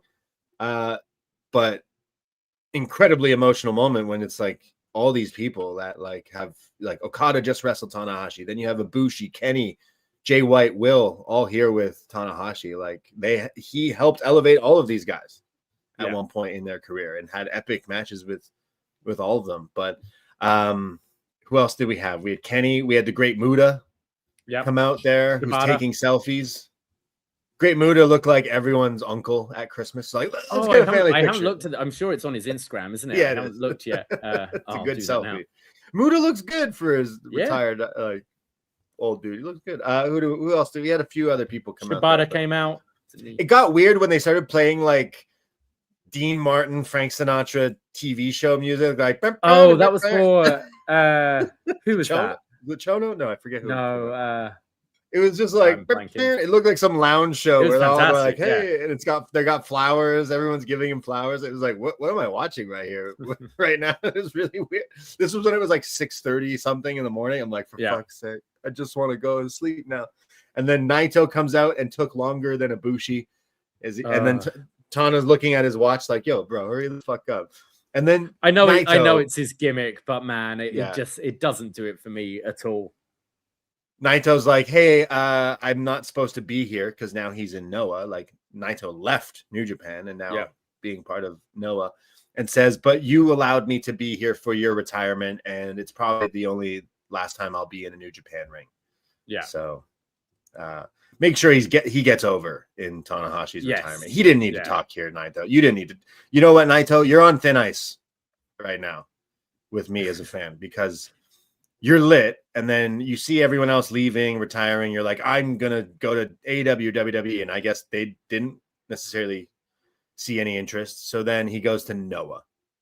And I'm not knocking Noah, but I'm like, I don't know, Naito, you could have maybe like recovered. I mean, I think there was stuff he was fed up with how New Japan was being ran as well, and wanted to kind of make a point leaving. We've seen people leave. His body's not there anymore. Exactly. Is it? Yeah. But of course, he's got to get over here. I was like, you don't need to talk right now, Naito. This isn't about you. But yeah, of course, I kind of felt the same. 10 minutes to get to the ring and then talks for no reason. But at least he was there. Yeah, I think I was kind of like, all right, where's Nakamura? Come on out. And then he wasn't. So I think that was the big, like, one thing people were maybe holding out for. But he wasn't allowed, as some said. And then the 10-bell salute, that's where I started to break a little bit, because you just saw with every bell that struck, like, Tana realizing it's nearer and nearer. Like, that final bell is the close of the chapter. And the final bell is the character. And I thought that was shot really well with the two lights. Like, it looked like he was about to be beamed up to heaven at the end of those bell salute. The ace, the ace, the angel. I thought it was really well done. Like, this is pro wrestling, but they treat it like, okay, I want to say New Japan sometimes treat it like a sport, because sometimes they do. And then the other time it's House of Torture and Sonata's light up jackets. But like, they treat it like a sport. You know what I mean? Like, especially the big main event matchups and stuff. And like, even the way this celebration afterwards was very respectful. And the way they do things over there, like, it's just because of a recency thing, but like night and day in my opinion of the John Cena retirement to this. Like, John Cena retirement is, let's make money and then let's make something that has like emotional weight to it. Whereas this felt like they announced what they're going to do and then they made a shit ton of money. Sure. But it didn't feel like it feels like this is important to the world of like wrestling, to the sport, to the art of wrestling, if you will. And I felt like it was very, very well done. So I'm glad I stayed. I'm glad I watched this. Like, Wrestle Kingdom to me always has this, like, even if it's bad next year and the year after, I will always watch Wrestle Kingdom, and I make a point to. And even if it's not even a good show, I still enjoy watching it and seeing the culture from a different country and everything. But 50,000+ people for Tanahashi retiring. I gotta say, thumbs up for me. I think, didn't they announce it was 46,000? 46,000. The final number, 46,913. Paid, I guess there was like, there's probably a few thousand where it's like the non-paid or other wrestlers and stuff, because that's usually how they announce it. But yeah, awesome stuff. I really love the two main matches, but obviously Takeshita and Okada, like one of the best matches I've seen in a little while. Loved it. Yeah. Sorry, Tanahashi Okada. Tanahashi Okada. Sorry, what did I say? Takeshita. We'll get there. I mean, next year. But yeah, yes. Next year at the Tokyo Dome. Fuck it. Book it. Yeah, I had fun with the show. I definitely think the undercard could have been boosted a bit more. I thought that Rambo sucked, but there was something to enjoy from pretty much everything else on the card. We had I mentioned one of our friends went down there, and I was telling him before the show, like the Tokyo Dome, you're allowed to bring in your drinks. If you buy something at 7-Eleven, like Strong Zero or Tall Boys a beer, they let you bring it in, and he didn't. So he's like, oh, I forgot that you told me that. And beer is only like $6 or something like that. Like, we're just not like over here, $30 for a beer at these American stadiums or Canadian stadiums. Over there, they don't do that to you. And I just find that so interesting that, again, money, we'll make the money, but we're not going to fuck people over, essentially. I know, a respect thing. But if anyone out there listening who went to the show would love any comments and stuff. I saw this. It looks like it attracted a lot of foreign people as well. So it makes me get the FOMO that maybe not next year, but maybe January 2028 might have to make a trip over to Wrestle Kingdom again, because it's a lot of fun. So come pie. All right. Some other stuff going on in the world of wrestling. We do have the big Monday Night Raw tomorrow, the anniversary of Netflix show. We've got Bron Breakker, CM Punk in the main event. Do you have any predictions? Are we seeing the crowning of a new world champion with Bron Breakker? You know, talking about it with friends yesterday about like, oh, this big Raw coming up. I can't talk myself into pretending I'm interested in WWE right now, but I will check it out, whether it's Tuesday or whatnot. But like, if Punk were to lose to Braun, could Punk then win the Rumble and we have Cody versus Punk? Like, what's the kind of the roadmap here in the next while? We have the Rumble, then we got Chamber and WrestleMania, and I'm thinking like, what are the big matches that we are like looking forward to for WrestleMania? Because like, if Braun were to win, that opens up Punk and Cody, and I don't know, Seth could come back to face Roman and this and that. But do you think it's too early for Braun to win the belt? No. I think if you don't do it here, you either do it at the Rumble or WrestleMania. Right. Okay. Like, whether you have it a bit like, you know, they did with Bron Breakker in NXT, where he loses the first one against Ciampa, right? He kind of, he had the slip on the rope or whatever that led to the finish with Ciampa winning, and it was kind of, they positioned it as just a rookie mistake, cost him, and then Bron won on the second attempt. I kind of do think just go with him. I think you want him to feel like I'd Brock Lesnar this guy. You know, he's been on the main roster longer than Brock was before he won it, but first title shot, just go all the way. And I think there's other stuff you can do with Punk that doesn't necessarily need the title.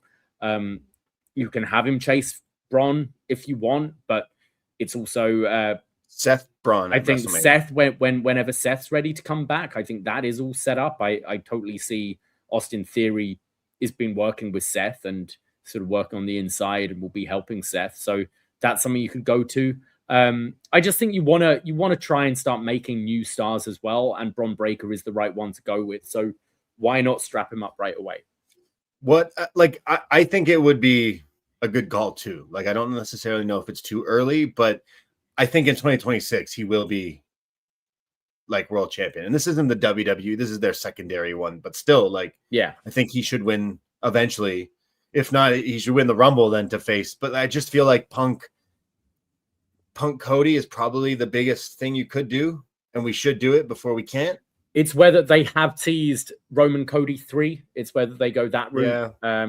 Yeah. But I'd like to see Punk and Cody at some point, like, sooner rather than later. A big thing could be like, if Punk isn't champion by the time the men's Rumble, he could win the Rumble, and then you think like he's going to go after Braun or whoever he lost the belt to, but then go, actually, I want you, Cody. Absolutely. And think you could do babyface Cody versus babyface CM Punk for the lead up into WrestleMania. But the finish is Cody turning heel and beating CM Punk. And I think those promos would make TV exciting for the build to WrestleMania. They've teased it the last 2 Rumbles. I'd like to see them go all the way with that. So I wouldn't mind that. And I think give Braun the title.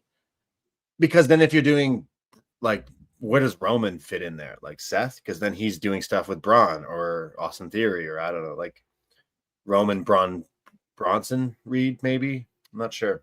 We've seen it, but like, yeah.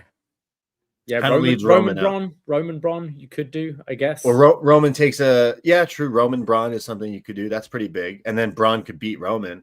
It's a title Roman hasn't held either, so you can spin it that way. So Roman could win Chamber to challenge Braun, and then Roman could win the belt from Braun and then hold it to defend against the Dwayne next year in Saudi Mania. Maybe there you go. Retire The Rock. Yeah, just booked WrestleMania for the next 2 years for everybody. Also have on the show Kabuki Warriors defending the tag championships against Rhea and Io. I see they go with Rhea and Io for this one. Yeah, I'm hoping this is a fun match. I hope they give them some time and not too much silliness and chicanery around that, but I'm hoping we get something good from it. They've done a great job with the women's tag division recently, and I think it's because your two main champions, you've got Stephanie Vaquer, who can't really speak English, and Jade Cargill, who can't really wrestle. So, but I get it. I get it. I get why you're putting the championship on a Jade Cargill, but there's an element of let's try and make these people by giving them the belt. I think these are both like, and I like Stephanie Vaquer especially, but I think the title is elevating her rather than her elevating the title. But that's okay. But it's allowing all your other sort of bigger stars to be in the tag division right now, which has made it quite interesting and definitely elevated it. But I see them going with Rhea and Io with this. Do we also get a big debut on Monday Night Raw? I mean, social media has been buzzing.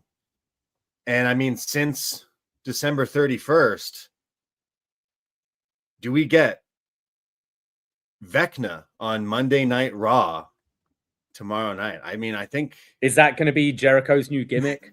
He's Vecna. He's Vecna. He's Vecna, and he brings everyone to the upside down. That's what's going to happen on Monday Night Raw.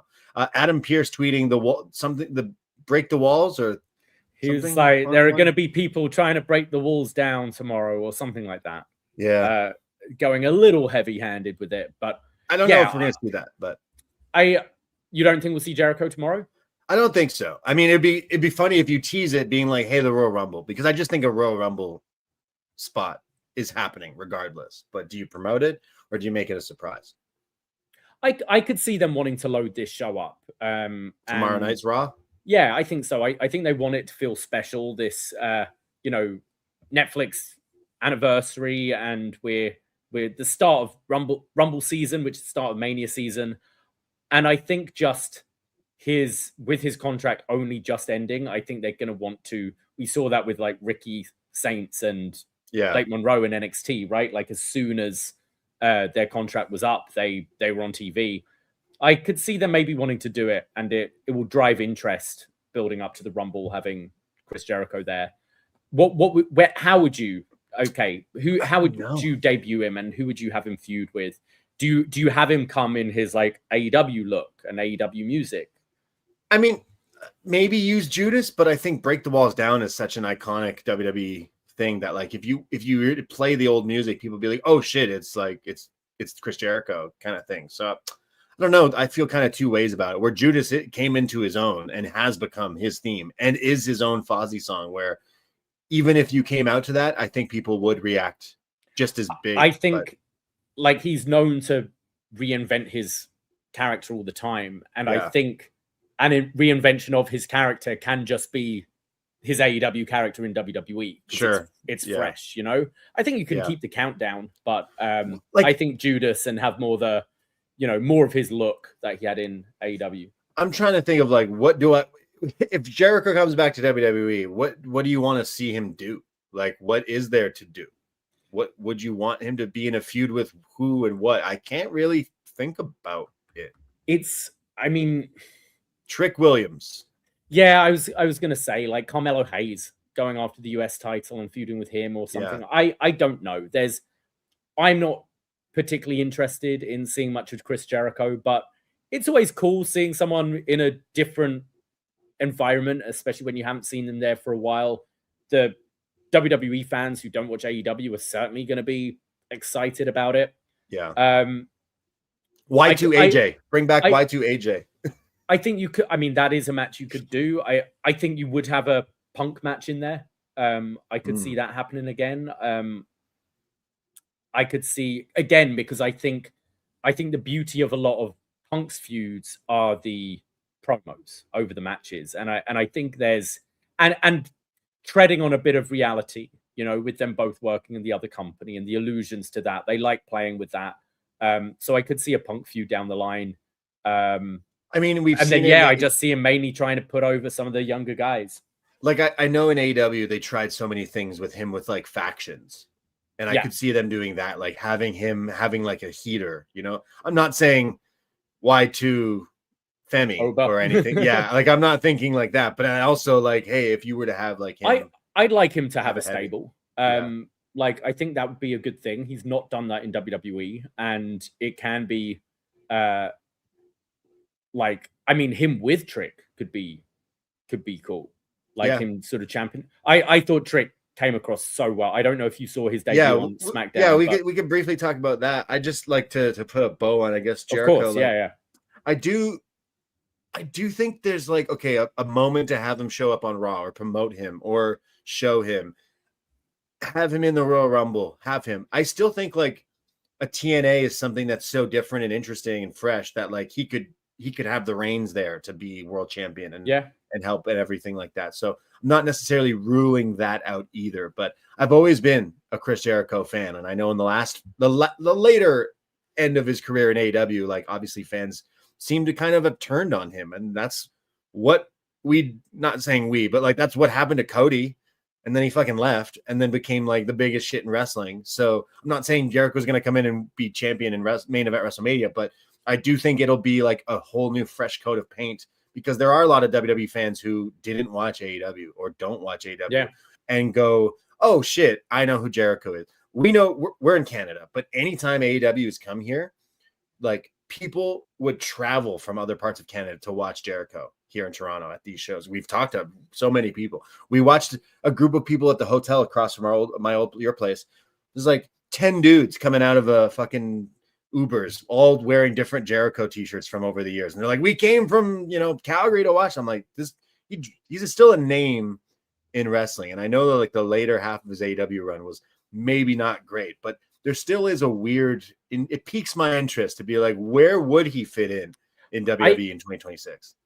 I get the feeling like Jericho 10 years ago in this position might have been like, let's take the challenge of going to a TNA and seeing how I can elevate a TNA, very much like he did, jumping and doing AEW. I think at this point, if WWE has any interest in him, he's going to WWE. He's going to take that money. And I don't necessarily think at this stage, whereas I think 10 years ago, he would have gone, okay, what's my creative? What do you have for me? And I think there's an element of that. I just think at this stage in his career, he's probably more like, whatever you want me to do. You want me to help put over Carmelo Hayes? Sure. You want me to work with this guy? Whatever. As long as I'm getting paid very, very handsomely, I am fine. And he will be. I think having him work with some of the younger guys in WWE, like we've seen in AEW, like I think it can help and should help. Like, again, I'm not saying this guy should be world champion or main eventing or whatever, but like back into the mix. Like watching some of the stuff, his social media the last few months, like he's been getting back in shape. Oh yeah. So he's not doing that for no reason. And I got to shout out, looks like he's working with Viva Van and this Vietnamese wrestling company, the only pro wrestling at one point, the first ever Vietnamese pro wrestling company. And Jericho was one of the first people to talk about it months ago, but now has interviewed her again, Viva Van, and I think is helping produce this documentary about this, and it seems so interesting. So I will be watching or seeking out this documentary about pro wrestling in Vietnam, but B, I want to learn more about it and reach out and watch it and maybe talk to the owners of it myself, because it's just so fascinating, interesting. So I got to shout him out for really being behind that and supportive of that. So I know he gets so much shit in the world of wrestling, but the guy does help wrestling. Like he's been a star and gives the rub to a lot of people. Think of DDT, went to DDT like a few years ago, wrestled Takeshita there, and that really helped Takeshita get over. Like, look, I brought Chris Jericho to a DDT show. Like that was big for that. But I'm interested to see where he goes in WWE. It's not like game changing necessarily, but like if the guy's still in good shape and he can definitely still talk and still go, then like fuck it, see what he can do. You mentioned SmackDown. I mean, there is other stuff on Raw. We got Liv Morgan and Lyra, and then Becky versus Maxine Dupree. Do you see a title change there? Yeah, I could see them putting the title back on Becky. Yeah, Becky. I think I predicted all 3 titles changing. So no, Maxine retains. I was gonna say Becky doing her Trump Twitter stuff about talking about Vecna and Stranger Things the other day, but we'll see if Becky does any invading or kidnapping on Monday Night Raw to continue with this gimmick, but we'll see, I guess, what happens. I kind of want Becky to win it back, but maybe not yet for right now. You mentioned SmackDown. Trick Williams debuting, cutting a promo on Sami Zayn. This is like our friends growing up. They're graduating. Our students of NXT. I don't say our students because we don't own NXT or anything, but we watch it week to week. And for weeks, months, years, we're like, when do these people leave and grow up and go to the main roster? And Trick comes out looking fly. I'm excited to see where this guy can go. Like, I think if this guy catches on with the WWE audience, like as we've seen, maybe his wrestling isn't our favorite, but he does enough good job of getting by, like a lot of wrestlers in WWE. But when he talks, that's where the money is. And they debuted him talking, and that's when I was like, they know what they got. Like, I'm thinking if you've never seen this guy before, like you're instantly interested. Yeah, I thought he came across so well. There didn't seem to be any nerves. He looked fantastic. He got some of his great little zingers, his one-liners in there. Like, he's got a real. I know.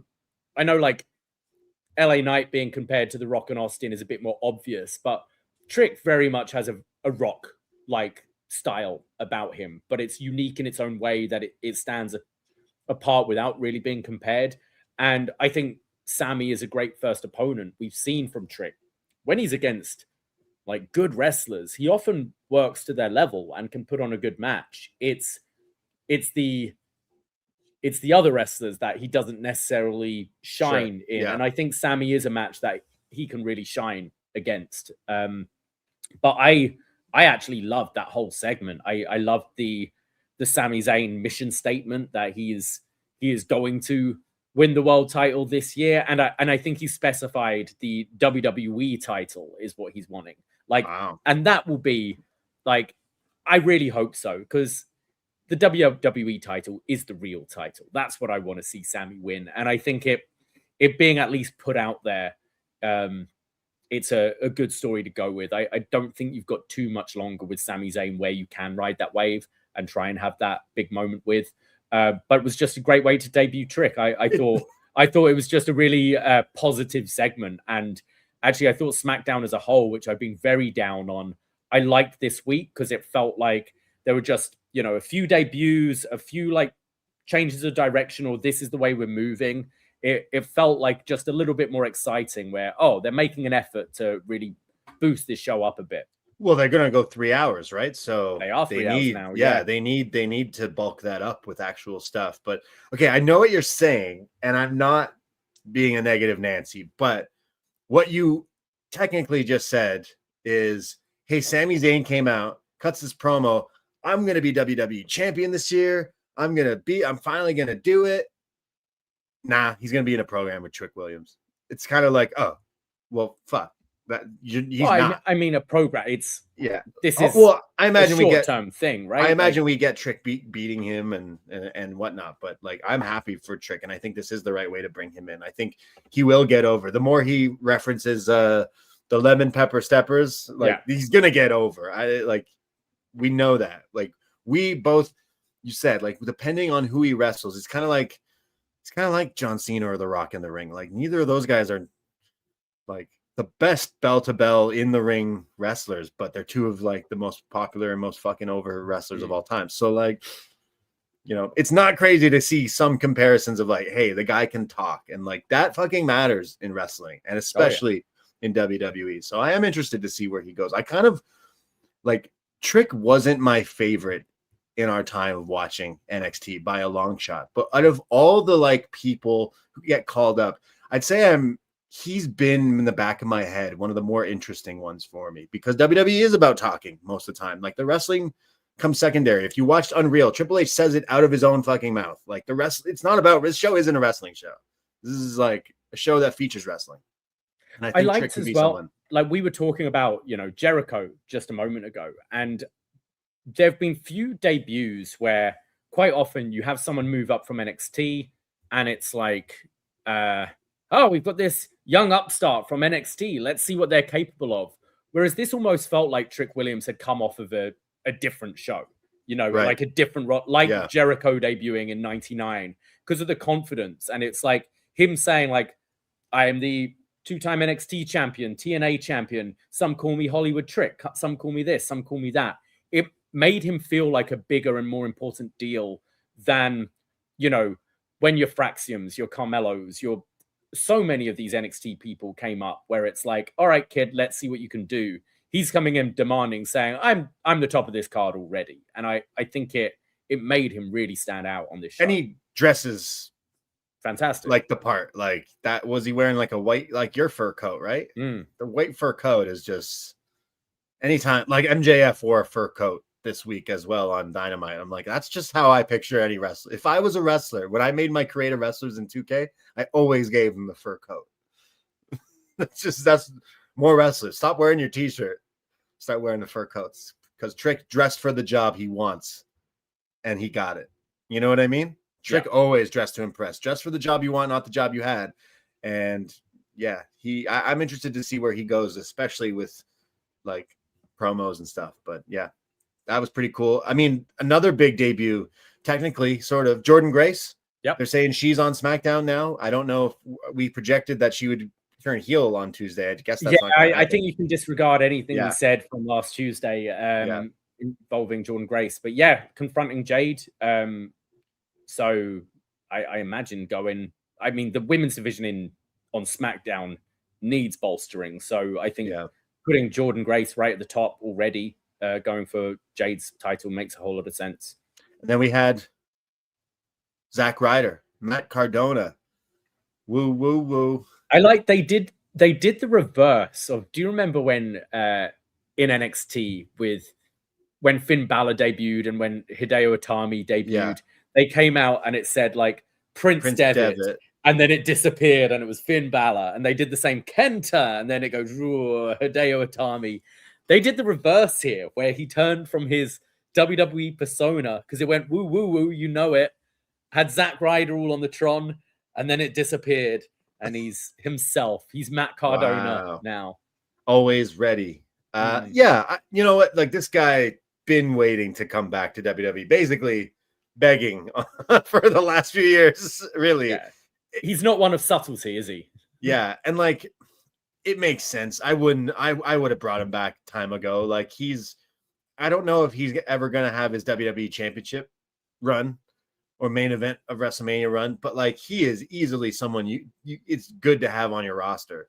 Like, you get a reaction, people know him, and if you don't, you look at him and he's pretty fun, has some great mid-card stuff. Like, again, I could be proven wrong and he could elevate himself and evolve like we've seen him do in the past. I just think it's so funny. Like, out of all the I respect him, and I'm happy to see him back in WWE. He fits the WWE more than he fits really anywhere else. And I think the Indie God run was on its last legs for quite a while in 2025 at this point. But I think I don't really see what you're going to do with him. I can't.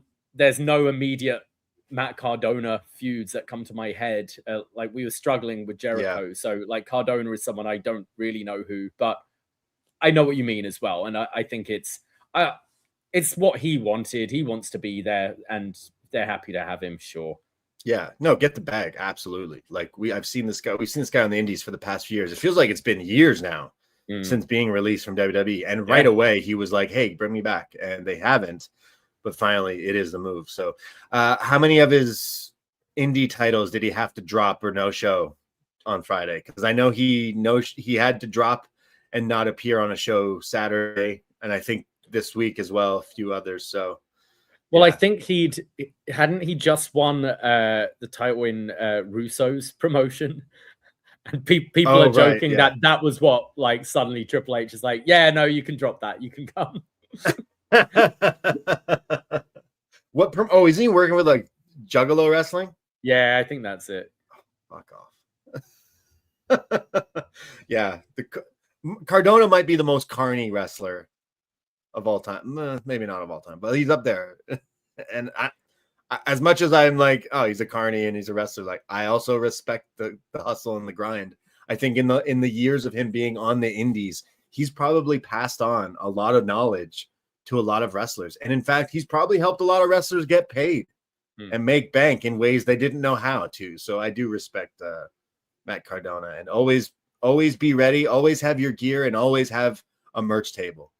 That's what I learned from Matt Cardona. But I'm not that interested in him in WWE in 2026, but I'm willing to see what they do with him, you know? The Kit Wilson entrance was spectacular as well. Oh yeah, so the other guy's hurt? Yeah. Right? So now it's the Kit Wilson 2026 mega push, I guess, right? I guess so. What is this AI Titantron and thing that he came out?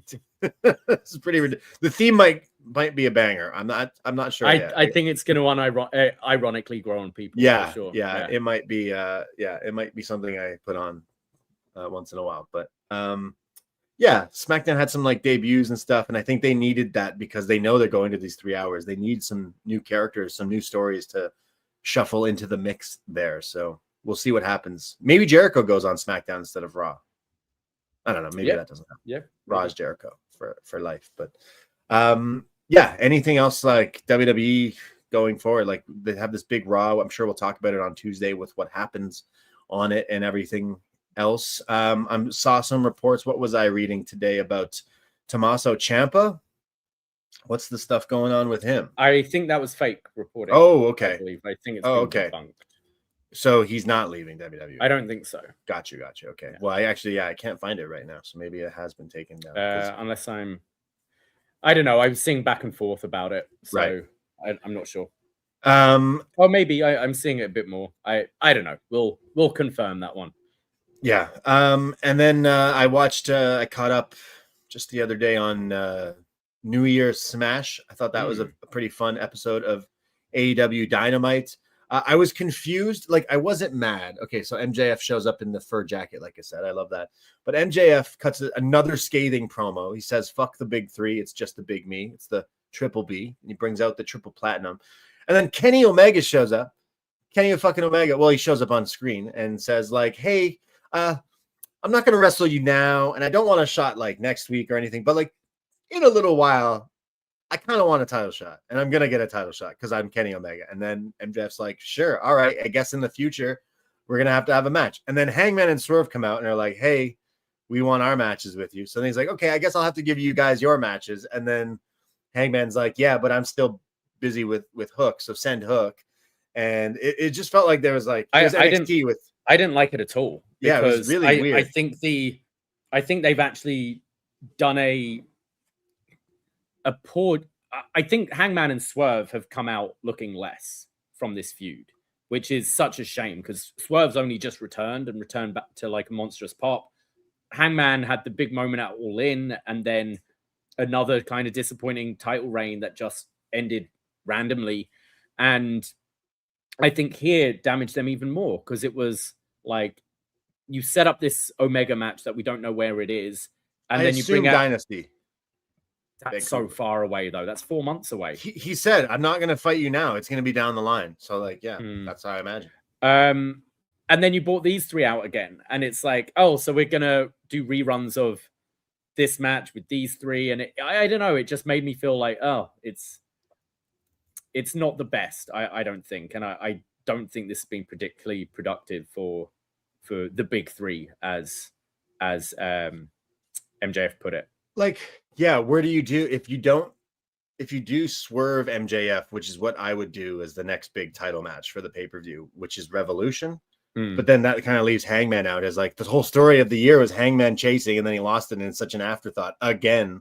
But when they move away, they move away, and I don't see Hangman MJF again down the line anytime soon, unless that is something like, okay, Dynasty. So we don't have a pay-per-view until Revolution. We do have a Grand Slam in Australia, though, oh, which nice. is going to be a Sydney, big TV show. Yeah. Nice. Okay, so there you could do something there potentially, but I do think that Kenny Omega MJF will be Dynasty in Vancouver in April. I'd say that's probably a shoe-in for that. And then it's one step closer to what I think I was saying last week, which I thought I said. I think I even said this sounds crazy, but Kenny versus Ospreay at Wembley. And then Kenny comes out and cuts his promo. I was like, well, wait a second. Hold on. Maybe. That is something that I would absolutely go crazy for. And I think that would be bigger than MJF Ospreay. I also just don't like setting up the Omega thing, because it just means you're not going to buy into any title match leading up to that. Right. Yeah. Like I'm not sure. I like the idea of MJF. So, Kenny, I think it was done wrong. I didn't like the other stuff particularly. I think you could have had Kenny after that segment. So Swerve and Hangman come out because they're pissed at what MJF is doing and what he said, and because he's got the title. And then that segment ends. And later in the show, Kenny could even send in the video and be like, hey, I decided on my last run, I'm going for the title again. So MJF or whoever is champion, when I come back, I'm going to come for the title. Therefore, like, you could still shit on MJF. You could still get your things in, but it was weird to be like, hey, I'm going to come for you eventually. Yeah, so I agree. Being like, kind of saying like, Hangman, we've had a feud before and it's something I'd always love to revisit, but now we have the respect for each other. So if you're champion, I'd love to challenge you. Swerve and Joe, we haven't really tangled much before. Right. And MJF, I think you're a piece of shit and you won the last time, and I'd like to get that win back. And that way it does open it up a bit more. And in your head, you're going, man, Kenny versus Swerve sounds pretty good. Or I take Hangman versus Swerve again. Instead, it's like sometime, maybe 4 months from now, it's going to be Kenny and MJF. Good luck, guys. Now over to you, the challenges of the week. Yeah, it was bizarre. Like, okay, I want to see that match. I loved MJF Kenny, that one collision, but like a pay-per-view match would be awesome. And they keep doing this thing of dangling the carrot of Kenny Omega of like, hey, he's good, but we're gonna put him in a 6-man. Hey, he's back, but actually, you're gonna be in a 6-man again and again and again. But if this is maybe like he's thinking, hey, if this is my last year, kind of like a Danielson of like, I might do a year where this is last full-time matches and then I'm kind of like an off and on thing, then fuck it. Like MJF Ospreay is kind of been in the back of my head of like, that should be the end game of Wembley. But then also it doesn't have to be. We've seen that match already. I know we've seen Kenny and Ospreay twice, but a rubber match in Wembley, I think, is the biggest match possible. And I think we should do it if we can. I'm not saying that's a shoe-in, but like, now I was joking last week, and now I'm like, nah, fucking book it. It's the international series, isn't it? Japan, Canada, UK. That's right. That match. That's right. I think we're thinking of traveling for All In Wembley in 2026, but like, I would definitely be hyped if it was Kenny and Ospreay one more time. Like, I would love that. I think I'd be happy if it's MJF, if he holds the title all the way for Ospreay. That's a cool story too, but either of those matches sound good. Dynasty, it should be Kenny Omega. They've announced Winnipeg and Edmonton are the 2 Dynamites leading up to Vancouver Dynasty. And like, if Kenny is facing MJF, then those 2 weeks being in kind of his, hometown and so forth, like, it could be good. So I guess that's the route we're going there. Revolution should be Swerve and MJF is what I would say. But MJF is facing Bandito in a few weeks. That should be really good. Maximum Carnage for the ring or the AEW World title? For the title, yeah. Right.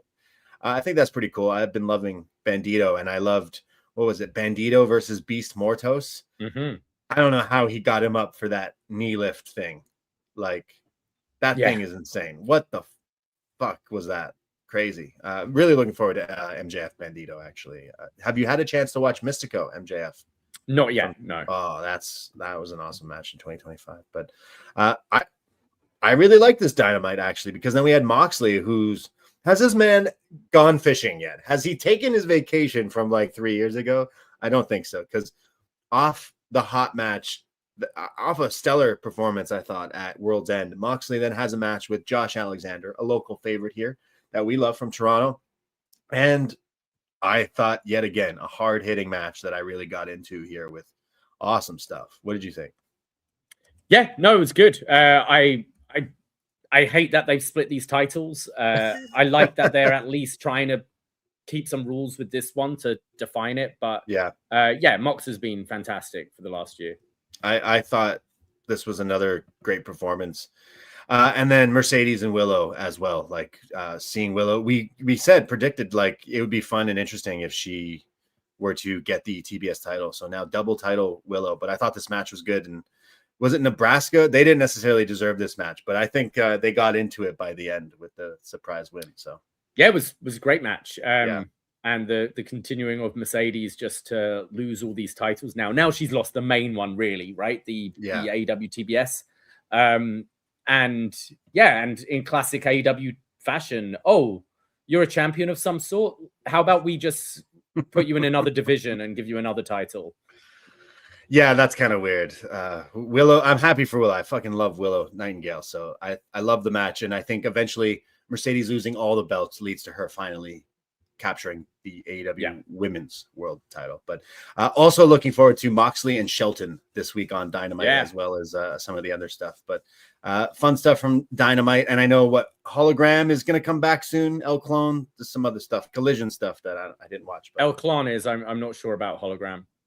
Yeah, hopefully sometime soon. But anyways, we will be back this upcoming Tuesday. Well, we will be back next Sunday here. We'll talk all about SmackDown, AEWs, and so much more next Sunday at 2 p.m. here on our YouTube, and then the audio on the free feed. But this Tuesday, New Year's Evil, 10:05 p.m.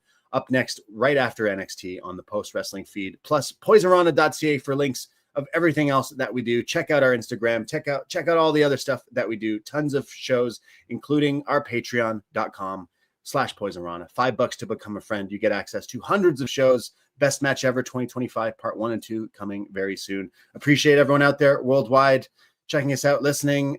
Happy 4th of July. Happy 4th of January, Japanese Wrestling Day. Happy New Year. Take care. Goodbye. Be safe. And go Ace. Ahoy!